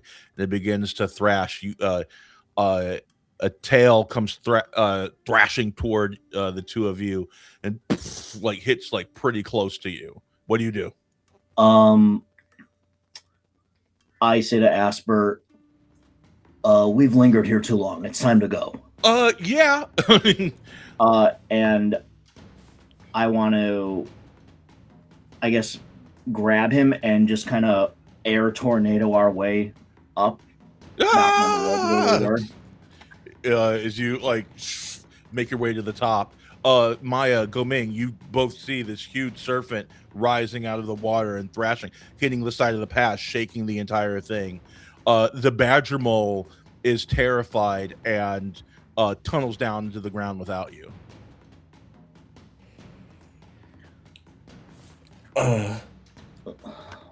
Okay. I think I kind of take out my bladed fans, kind of ready to do something with those, while I also look around for maybe like a rock to throw at the serpent if I need to, and I kind of like put myself in front of Faith, as they don't really look too much like a experienced fighter. Okay. Give me a. You said you were looking around for stuff to use. Give me an assess the situation. Creativity roll, please. Okay. I guess that puts me in charge of the babies.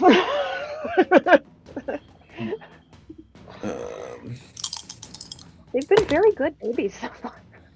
They're screaming their heads off now. I mean, yeah, at this moment, they're probably screaming their heads off, but I got an 8. An 8. You can ask one question. Okay. And you find some rocks as well. Cool. I find some rocks. I guess.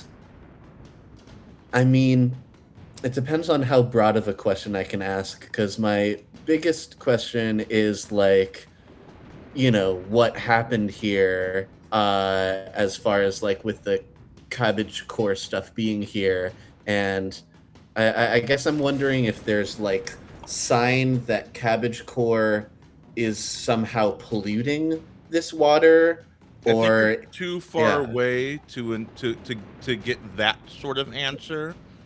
Okay. But you can ask a question related to either the immediate area around you or about the serpent. Okay, I think if I find the rocks, then I'm focused on the serpent, and I want to know what the serpent seems to be reacting to if it's not us. As you see the serpent, you realize that the serpent's eyes are pretty cloudy. And I think you realize the serpent can't see.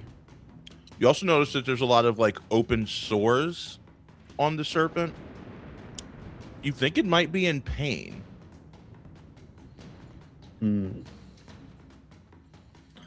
I think I convey this to the group, and I'm just like, I don't think it's actually trying to attack us. I think it's just lashing out in pain and can't even see us. So if we stay quiet and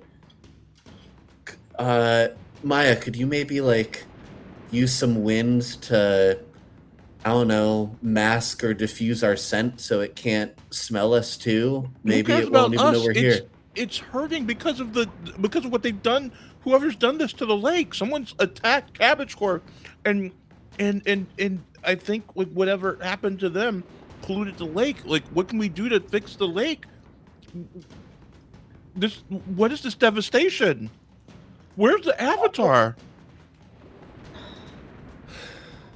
I mean, given everything that was going on in Ba Sing Se, I think she's a bit busy at the moment.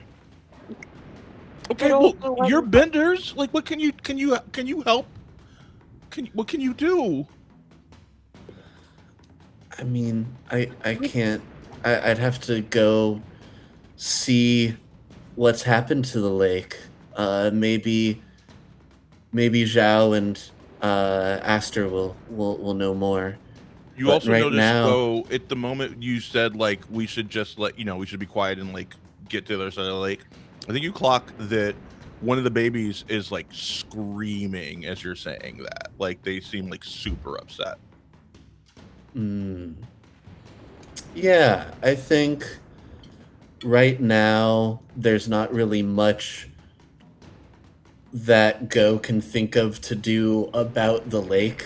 And so I think I'm just focused on protecting us and trying to make us not a target. So I think I do go to the babies, and I kind of signal to Maya, who I think we're assuming has been holding them. Yeah, I think at this point, I think I'm kind of the one end.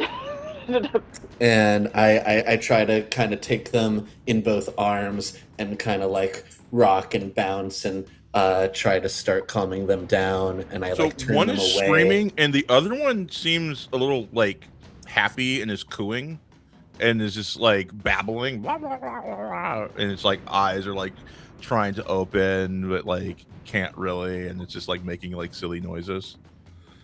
Yeah. And the other one is like screaming and super upset. I think the screaming one, I kind of check them to see if they're screaming because of pain, but if they're just freaked out, I'm trying to calm them down, and I kind of turn it towards the happier one to see if I can get it to be like, oh, my sibling is fine, maybe it's okay. Yeah. Try to get their vibes to be contagious. Yeah. And by the way, chat, I understand that our old babies aren't as expressive. These are cartoon babies. I mean, getting upset, yeah. But... Getting upset, yes, but the cooing and making silly noises, you know, that not really, but it's fine. Whatever. Yeah. It cannot be consoled. It is just freaking the F out. Yeah. I don't know how much we can do about this situation. We should either follow Coco down into the tunnel, and hopefully that'll lead us closer to where we need to go. How is Faith and Aster? Well, obviously Aster knows what we both saw, but what's Faith? What's her whole mindset like right now? Faith is trying to figure out what she can do to help the Serpent and the Serpent's pass. Like, she doesn't seem to be really concerned about herself. Same thing with Asper. They're both kind of like, this is why the Avatar brought us here. Like, they're talking to each other. It's like, yes, we have to save the lake. All right. Okay. Do you have any idea how to do that? Because I'm not sure we do. Faith says, well, it looks pretty stagnant. Maybe that something's preventing the lake from moving. Like, it's preventing, like, movement. And so when water stays still, water needs to move to purify itself. If it's still, it becomes stagnant and rancid. Do you know how it's supposed to be moving normally? I know I'm not an expert on movement, but one would assume that somewhere on the other side, this lake feeds into a river. When we were down there, was there like something? Were there rocks or something blocking a certain flow of where the water was supposed to go? You think back to when you were down there, and yeah, I think you remember that there was some sort of thing you saw like on the far side of the lake. Okay. But in between you and those rocks is a giant serpent. Okay. So there's not any easy way, like, around. I mean, the pass is a very narrow. You're on a narrow, straight pass, and there's no other like land mass. That just answers the question. That is okay. Cool. Well, I think. I guess we need to find where it feeds into the river and see if it's blocked up. Okay, do you have a way to get around the serpent to do that in that case? We can try this tunnel, see where Coco decided to go, or we can just go for it and hope the serpent doesn't hit us. If we may be able to help if we perhaps clear out some of the debris out of the lake near the bottom there. Like I get that. I'm just saying how to get to it is what we're trying to. I will say above the table, you two are airbenders. You can glide on the wind. you know. Yeah, I get that much. It's just the like, do we feel like we could get past the serpent doing that? Well, we don't have gliders, do we? I mean, we're airbenders, but we were never like air nomads, so I don't think we ever received. Would we have ever received gliders in the time that we've become airbenders? I mean, I'll leave that to you. What do you think? yeah. I mean, you said that we could have 2 pieces of gear, and I had figured that one of mine would be at least some like rudimentary form of a glider. Like it might not necessarily be a Yeah, fancy or well put yeah. If together you have a one, but glider, at that's least totally fine. a functional one, since I use my bending mostly for getting from one place to another. Yeah, no, you can have a glider if you want a glider. Yeah. Fair enough. I think Go kind of just putting this together in her own mind is just like, well, you guys are airbenders. Maybe you can fly down, try to find where the blockage is, do what you can, blast it, clear, whatever. And I think I'm just gonna go down the pass and try to protect these guys. I mean, he's got a cool fist, he can help, and I think we're just gonna hope the serpent doesn't kill us. Go as you go running down the pass. Asper is with you, or sorry, Faith is with you, and Faith is like yelling over like all of the splashing and everything. You see, this is why we need cyber enhancements. As the two of you are running, like, imagine what we could do if we were in that situation. I mean, I know your brother got that cyber enhancement because of the accident. Do you think you would willingly give up your arm to get something like that if you could? Yeah, I think I would. If I could be better, if I could be stronger, if I could be part of the solution instead of a damsel in distress. I don't want to be anyone's damsel in distress. I don't think you're a damsel in distress just because you don't have a robot arm. I And think as you say that, you're she's like, "Look out!" And you see the serpent's tail coming straight towards the two of you. What do you do? I am going to I think I'm going to try to like slice up with my fan blade to try to like get it to correct its course in with its tail to avoid further slicing. Okay. Give me a roll your focus. Just going to rely on your skills and training. Okay. And if you have any advanced maneuvers you want to do, even though we're not technically in an exchange, you can do that as well. Let's see. I mean, is this something that you're like tracking fatigue and stuff like that? If you use a skill that is learned, you will have to mark a fatigue to use it. Yes. Okay. But like if I try to inflict fatigue on it, is that something is this a situation where that's like doing something or Potentially, yeah. okay, because I have one called Forceful Blow, where you swing an enemy with all your might, sending them flying, mark a fatigue, inflict 2 fatigue or 1 condition on your target, then push them to a new position of your choice unless they mark 2 fatigue. Okay, good. Yeah, let's do that. Okay.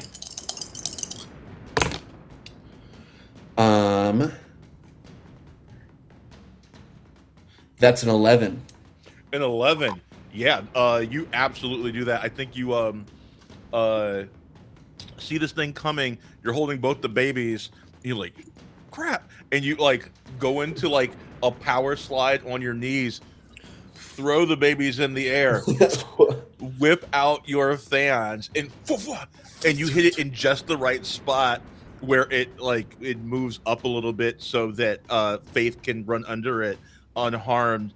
And then as you get to the other side, you like do a forward roll, put your fans into your it back into their sheaths, and catch the babies perfectly, and just keep running without missing a beat. Hell yeah. Awesome.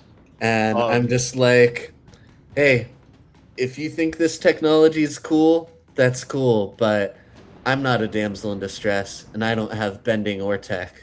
Ooh, that's sick. You can move one towards your center for that. I love that. Nice. Hell yeah. Meanwhile, further down, Maya, Zhao, how are you getting to the area where the rocks are stagnating the water? I guess it's just just pulling out the glider and because I think because the path itself was still kind of up a ways, right? Yes. So yeah, the path is pretty high up. You're scaling. You're jumping down using your airbending. Yep. So yeah, use it that, but also kind of just like following where the air currents are, because a narrow pass like that, you would have natural currents as well that can be just manipulated to. Yeah. So you're using a glider to like glide across. Yeah, Which is great because they can't. Because the serpent can't hear you. You're not making vibrations. You're not making as much noise when you're gliding on the air. So it's not focused on you right now. Zhao, how are you getting across? I mean, I would assume that Zhao would have had a glider as well to like sometime would have gotten one at a point.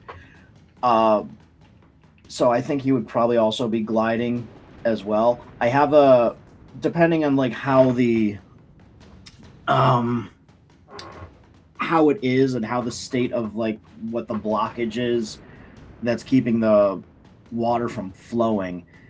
I have something kind of crazy that I want Maya and I to try. Yes, go for the crazy.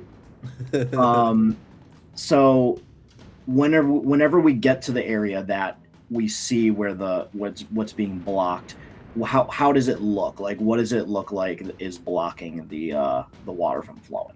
It looks like there is a large collection of boulders at like the mouth of the lake that like goes to like the river, kind of like blocking everything, keeping the water from moving, keeping everything kind of confined to the pass. Okay.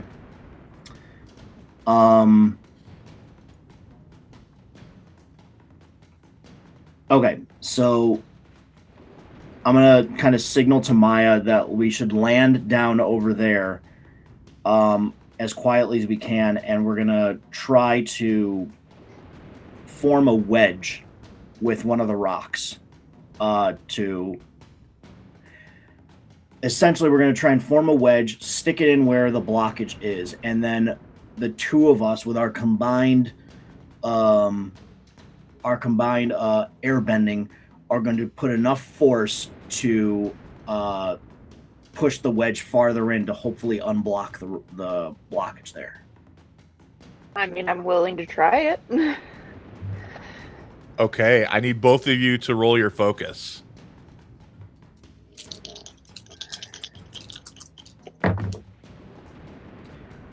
That is an 11. 12 for me. Oh, take over the scene. Tell me how you undo this this blockage. So, I imagine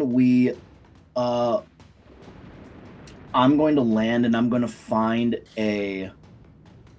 I guess a large enough rock that is kind of sharpened or kind of pointy, and I'm going to try and like air bend it around so that it's like lifting up in the air, and I'm going to try and lift it so that it wedges in like where I feel the blockage is weakest. And then I'm going to Maya, what are you doing in this situation? I mean, one thought would be if you're finding the block, I might be like just forcing it and see like where does it seem to find less resistance. So it's like maybe finding the spot while you're finding the stone. Okay. Is this a pretty narrow, like an especially narrow part of the pass? You're not on the pass. You're on the other side of the lake right now, Okay, so, where the blockage is. but since it's a blockage, I'm presuming it's a little bit of it's got kind of a V shape to it that in order for the rocks to have gotten stuck. Yes, yes, Okay. but you're not near the pass right now. You're on the other side of the lake, so you're not too close to the pass. But in front of you, you see this like V-shaped wedge of boulders. Okay, so I'm thinking of the pass in a general sense, that like the area being the pass, that it's pretty steep cliffs, kind of in that area. Yeah, because it might be the most effective if we kind of air assisted went up the cliffs a little bit so that we could circle back down. So it's like coming from each side and kind of to Absolutely. forcing the air down that way and just kind of in tandem. And so once we get the rock placed, I say to Maya, follow me, and I will take up into the air on the glider. And I imagine us kind of like circling each other, like how like eagles or hawks do. And then when we get to like kind of like a zenith, like the highest point that we could, I'll like shout to Maya, you ever see how messenger hawks how they used to hunt? And then I collapse my glider and I just start plummeting towards the rock. Follow my lead. I know the feeling intimately. And so we're both kind of plummeting towards this point, and then I'll say to Maya, just do what I do, and we should have enough force to get this open. I feel like I quite possibly will have used a similar move in prior situations, so I think like I'm picking up exactly what you're meaning, and just like almost without having to have you tell me.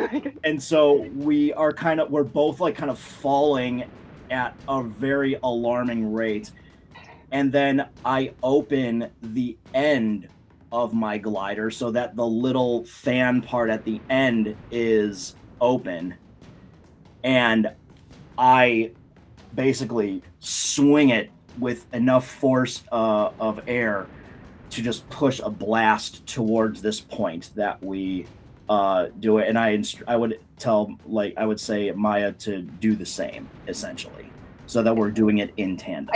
I think I'd have my own technique to that. I almost picture, because my outfit has it's sort of like, it's a tunic, so it has material to it, but it is decently form-fitting. Mm-hmm. So I feel like it'd be enough that's like just to kind of go like I just go spread eagled, like kind of like how skydivers do it, but that way it catches the air underneath, and so it's kind of like air to gather up and just like slam, like my own version. And as you like pulverize this man-made dam, it bursts open. You see like the water starts to move, but it's not moving like fast enough. If you want to give it a little bit of an air assist, there's no roll required for this, but if you want, you can use like the wind to start like encouraging the water to start to circulate. Yeah, I think it'd be like kind of once we've come to a landing and kind of get a chance to see what is it doing now. Yeah, like the sweep. Yeah. Like air blasting it like as much as we can. Yeah, and I think as the two of you are like working together to create like wind currents to like kind of massage the lake into movement, like almost immediately you begin to see a difference as like the water begins to move and it begins to lighten. At this moment, you hear a voice in your head. How spiritual would you say Go is? I'd say Go is relatively spiritual. I idolize the Kyoshi warriors, and I think thus also specifically Avatar Kyoshi. And if you're into the Avatar, you're into the spirit realm and stuff. So I think relatively. You hear a voice in your head that you've never heard this voice before, and it says, "Don't run from it." What do you do?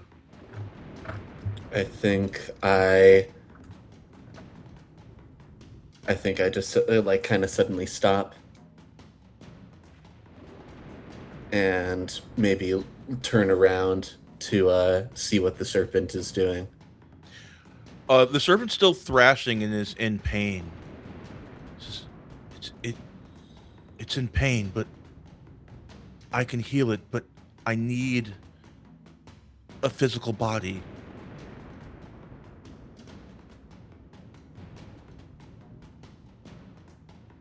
I think I try to kind of like, I guess, just think in my head, but I'm trying specifically to talk to this voice in my head and just be like, so you could heal it through me if I touch it? Yes. Do I get any kind of sense from like the body language of these babies that somehow this voice is coming from the babies, or does it seem outside of that? You you like look down and you're holding these two babies, and then the baby, like the one baby, has just fully fallen asleep, and the other baby like looks at you, and like there's this moment where like you're looking at the baby's looking at you, you're looking at the baby's looking at you. We're kind of getting closer and closer to your faces each time we kind of cut to, and then the baby just goes "Bleh," and just like spits up some chicken cow milk.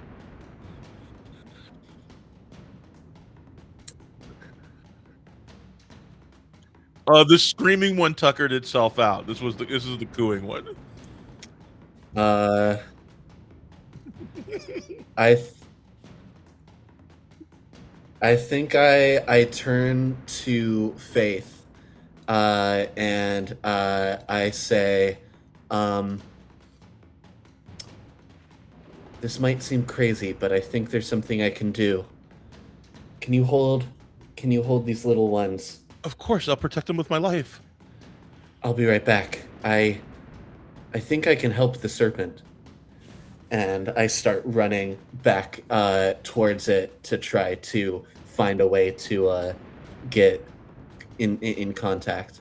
As you're running down, you start to see in your head like a series of like forms. It almost feels like a dance. And as you stand in front of the serpent, this huge thrashing around, what do you do? I think I think I kind of try to like mirror the movements of the serpent and kind of like mirror its pain in like my face and in my body and try to kind of just like show that like I'm feeling its pain or that I see it, uh and just try to get closer and position myself to like if it thrashes into me to be able to like take it without it knocking me over. Um Okay. Oh yeah. Roll harmony. This is going to be a guide and comfort. okay. We Come don't kill on. animals here. Okay, that's an 8. An 8. Okay.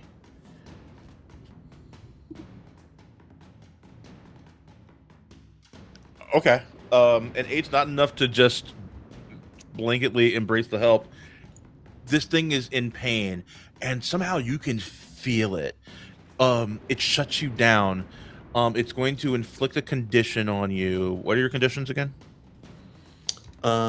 My conditions are afraid, angry, guilty, insecure, troubled. We're gonna say you take the troubled condition. Okay. But you shift their balance towards peace. One. So like it hasn't completely shut. You haven't completely like calmed it, but it's in the right direction.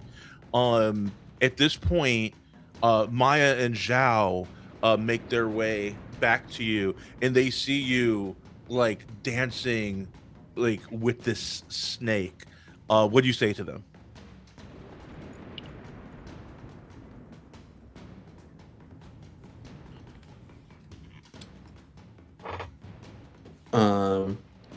Sorry, I I blinked. Were you asking me what I say to Yes. them? Yeah. So at this point, Maya and Zhao make their way back to you. What do you say to them? I say, I'm trying to see if I can calm down the serpent. I don't know what it is, but I somehow get the sense that I can help it. If it'll let me. What do you need us to do? What can we do in this situation? I think I need to touch it. Could you send me to it?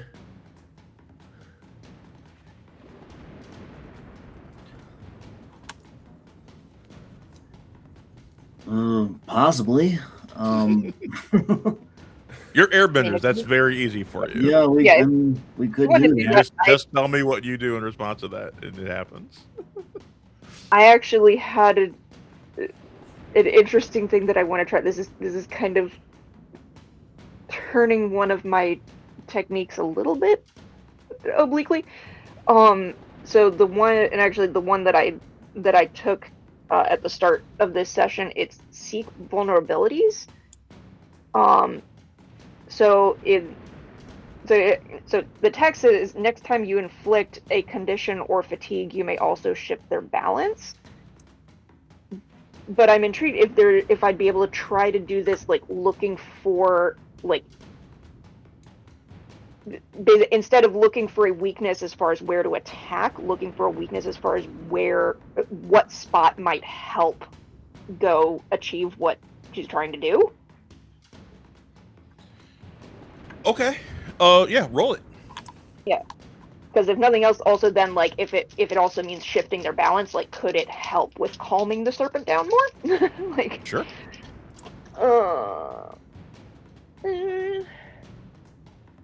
Which one? It doesn't say which. Just tell me the total, and I'll adjudicate it from there. Well, it's a 6 on the dice, but I'm trying to figure out what, like, am I rolling something What particular? you're rolling on for that skill? I mean, I feel like that would either be focus or creativity, depending on how we want to view it, but it doesn't actually specify. I will say it sounds like similar to assess the situation, so I'll say creativity. Okay. Well, that only brings it up to a 7, but I mean, it's not nothing. A 7. You notice that there is a shard of metal stuck in between two of the scales of the serpent. Ooh. Okay. So there we go. So they like going on that, saying, you know, say, like maybe tell it, since I was busy with that, telling Jet, like maybe try to go up that spot. Like, Okay. Zhao, what do you do? Um, As Maya says, look there, and you see about halfway up the thing, there is like a metal like platform, basically. Okay. From that platform, does it look like it could easily be touched, the serpent? At the very least, you can go about halfway up, and then could like bounce off of that and get the rest of the way up. Okay. Almost like a springboard. Okay. Would it be easier to bring the serpent to you? I think while I'm still like trying to do this like dance mirroring its movements and just like any kind of body language I can to show that I'm not like a threat, I'm just like whatever you can do so I can touch and maybe try to heal this thing. I mean, I'd love to take that shard of metal out. All right. Well, I will try to get you up to that platform then. So I'll start twisting the wind around Go, and keep doing it faster and faster and faster, and then I will, like I did with the breaking that rock of a thing, I'll take the end of my staff, have that fan end at the end of it, and I will just essentially like twist it up and just try to launch Go with this tornado, like mini tornado that I just created, hoping that it'll assist in the lift. Go, you begin spinning, fast, and then shoot up toward this thing. You see that metal platform like quickly approaching. Okay. Yeah. I try to land and jump to clear to the serpent. You land on it and then push off of it and make it up. You barely grab onto like one of its whiskers. You're like back and forth as you're climbing up the whisker. You finally get to its snout. What do you do? I think I just say to myself, okay, voice in my head, do your thing.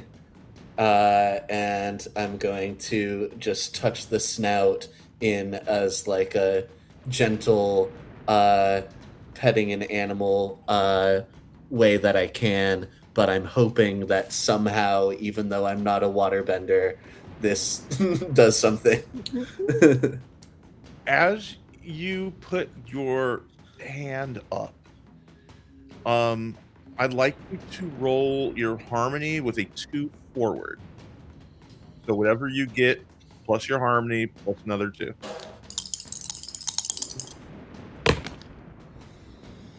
Okay. That's 11. 11. You guys see from a distance, you see as Go puts her hand up, you see this blinding golden light begin to emanate off of Go. And for a second, you could swear that Go is no longer there. You could swear that it's Guru Janora. And Go puts her hand on the serpent, and you see the serpent begin to glow as well. And then you begin to see the metal shard in the side of it begin to like wiggle and like make its way out, and you begin to see the cloudiness from its eyes begin to recede, and it looks like all of the like toxins and everything that it is ingested and taken inside of itself begin to eke out of it between its scales, from its nose. Everything begins to like drain from this thing, and it looked very dull. It now looks shining and iridescent like it should, and it looks healthy, and it's in this moment of just like pure calm. The serpent is an apex predator. The serpent just knows to eat, but in this moment it is completely calm, and it lowers its snout down, Go, and like lets you off of it in peace. You look at your hands and you see that you are like glowing with this golden aura. And Zhao and Maya, you look at Go and you don't see Go, you see Guru Janora.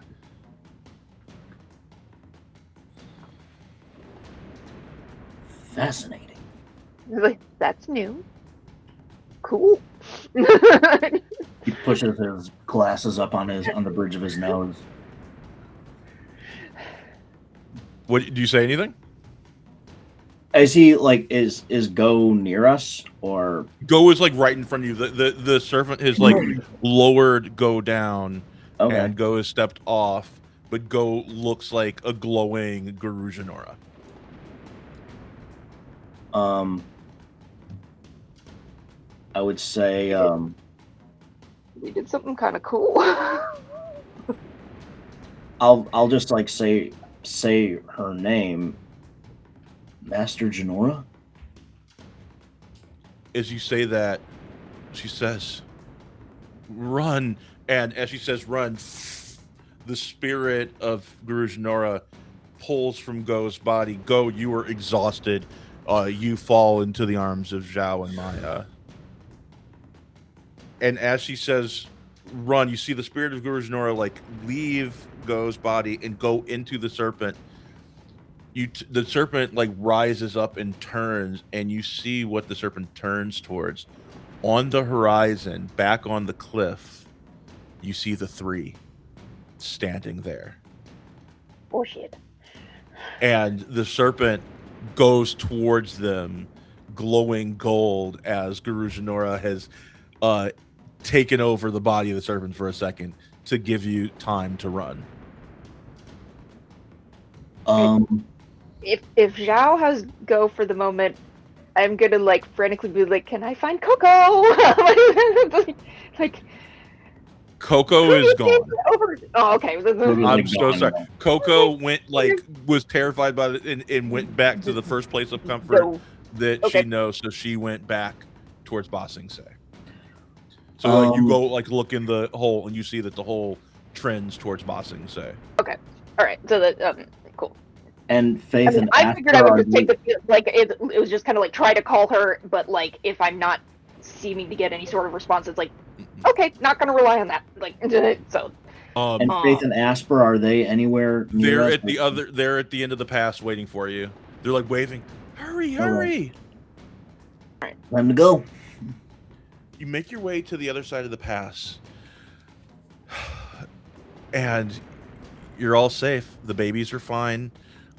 Faith gives the babies back to you.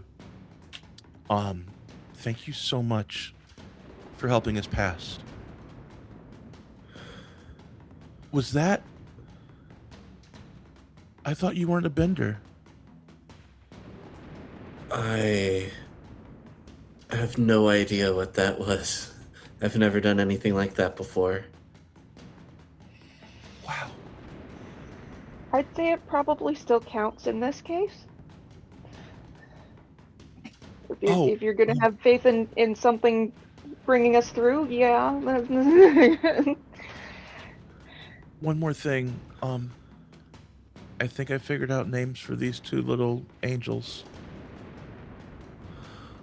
Okay. That would be lovely. She looks at the little boy, and she says, as she hands the baby to you, "Go, Hito." And then looks at the little girl and hands her to Zhao.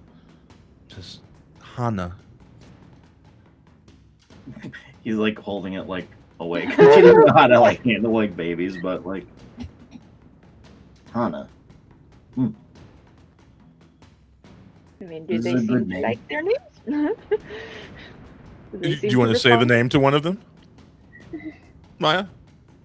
Well, I was just like if Faith is saying them, like do they seem to have any response to being given these names? They didn't have a response to that, but if you'd like to talk to one of the babies, you can see.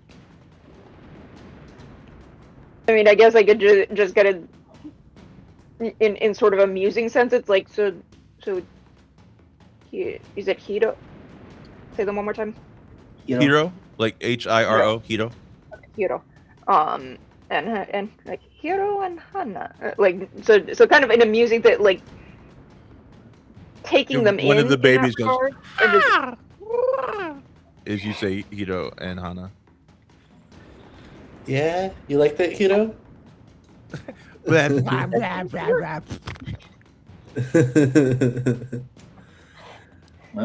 Does Hiro and Hana mean something to you, or you just like the sound of it? They were our parents' names. Oh, I mean, that's a significant honor. Yeah. Thank you so much for helping us pass. We're going to figure out what happened to the lake, and we're going to make sure it never happens again. yeah. We were going to make our way to Republic City, but I think they need us here. I think we need to maybe start some sort of conservation effort. This is a landmark. Serpent needs to be protected. Zhao is still kind of looking across the lake from where we came, and he says to both of them without actually looking at them, just be careful when you are around here.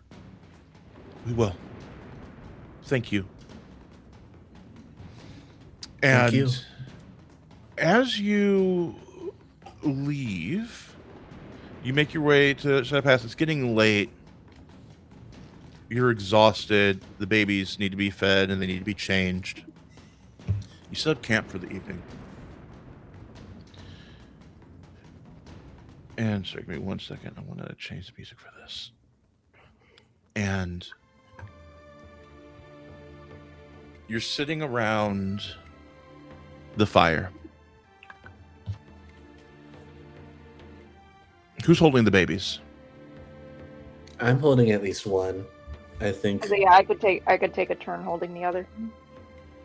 Maya and Go. Which one do you have? You have Hiro or Hana? I think I have Hiro. And Maya has Hana.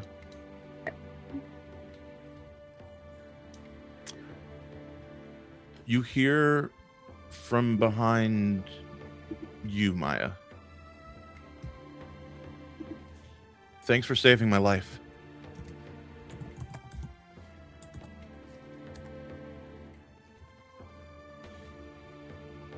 You're welcome. You turn around and you see the ghostly form of Avatar Korra. And that's where we'll end today's session. Thank you so much, everybody, for watching. Good job. You've made it through the Serpent's Pass. You made it to the beginning of the Siwang Desert.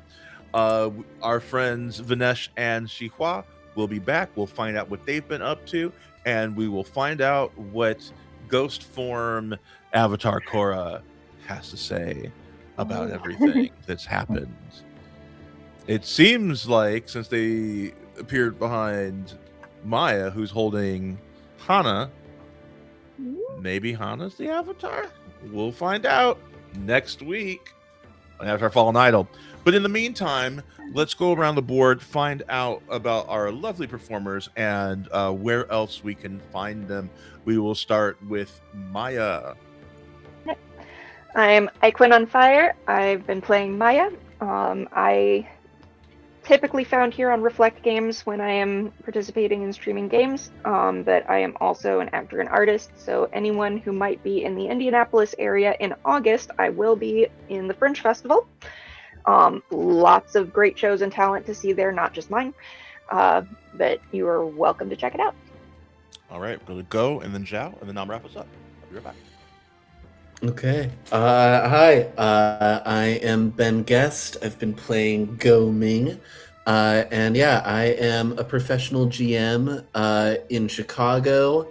I run tables all over the place with Rough Magic, Wizard Staff & Co., Chicago Role Players Guild. So check those out if you want to play with me. I'm going to be at Gen Con.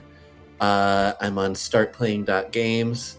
And you can follow me at GM Ben Guest on Instagram. That's one of the best places to see where I'm doing games and what I'm up to. Yeah, cool. Hi, nerds, nerdettes, and all those in between. I am Josh Formeller. I am playing Zhao Li.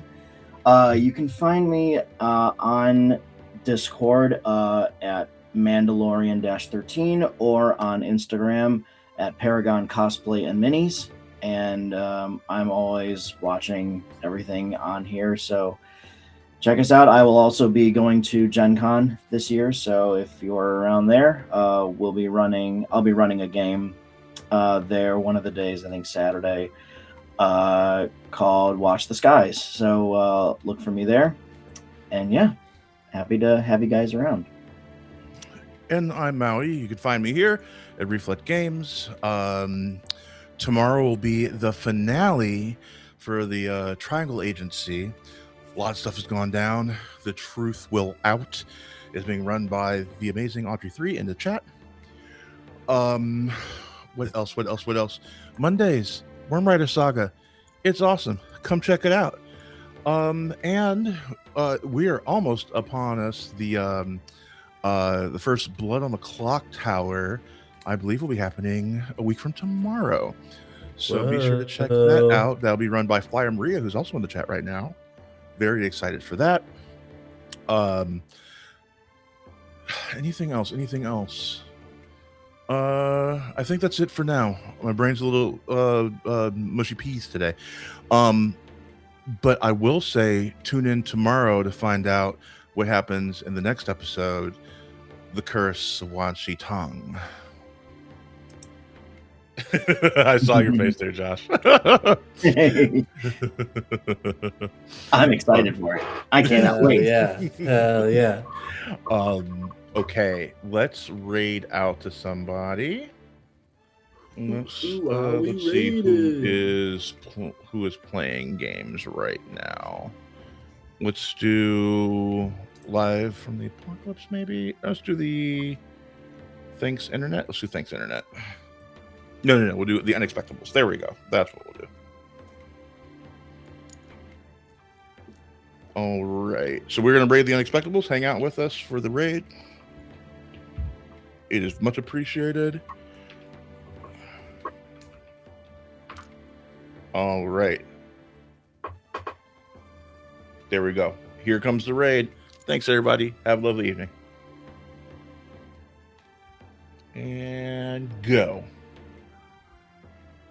All right. Raid completed. And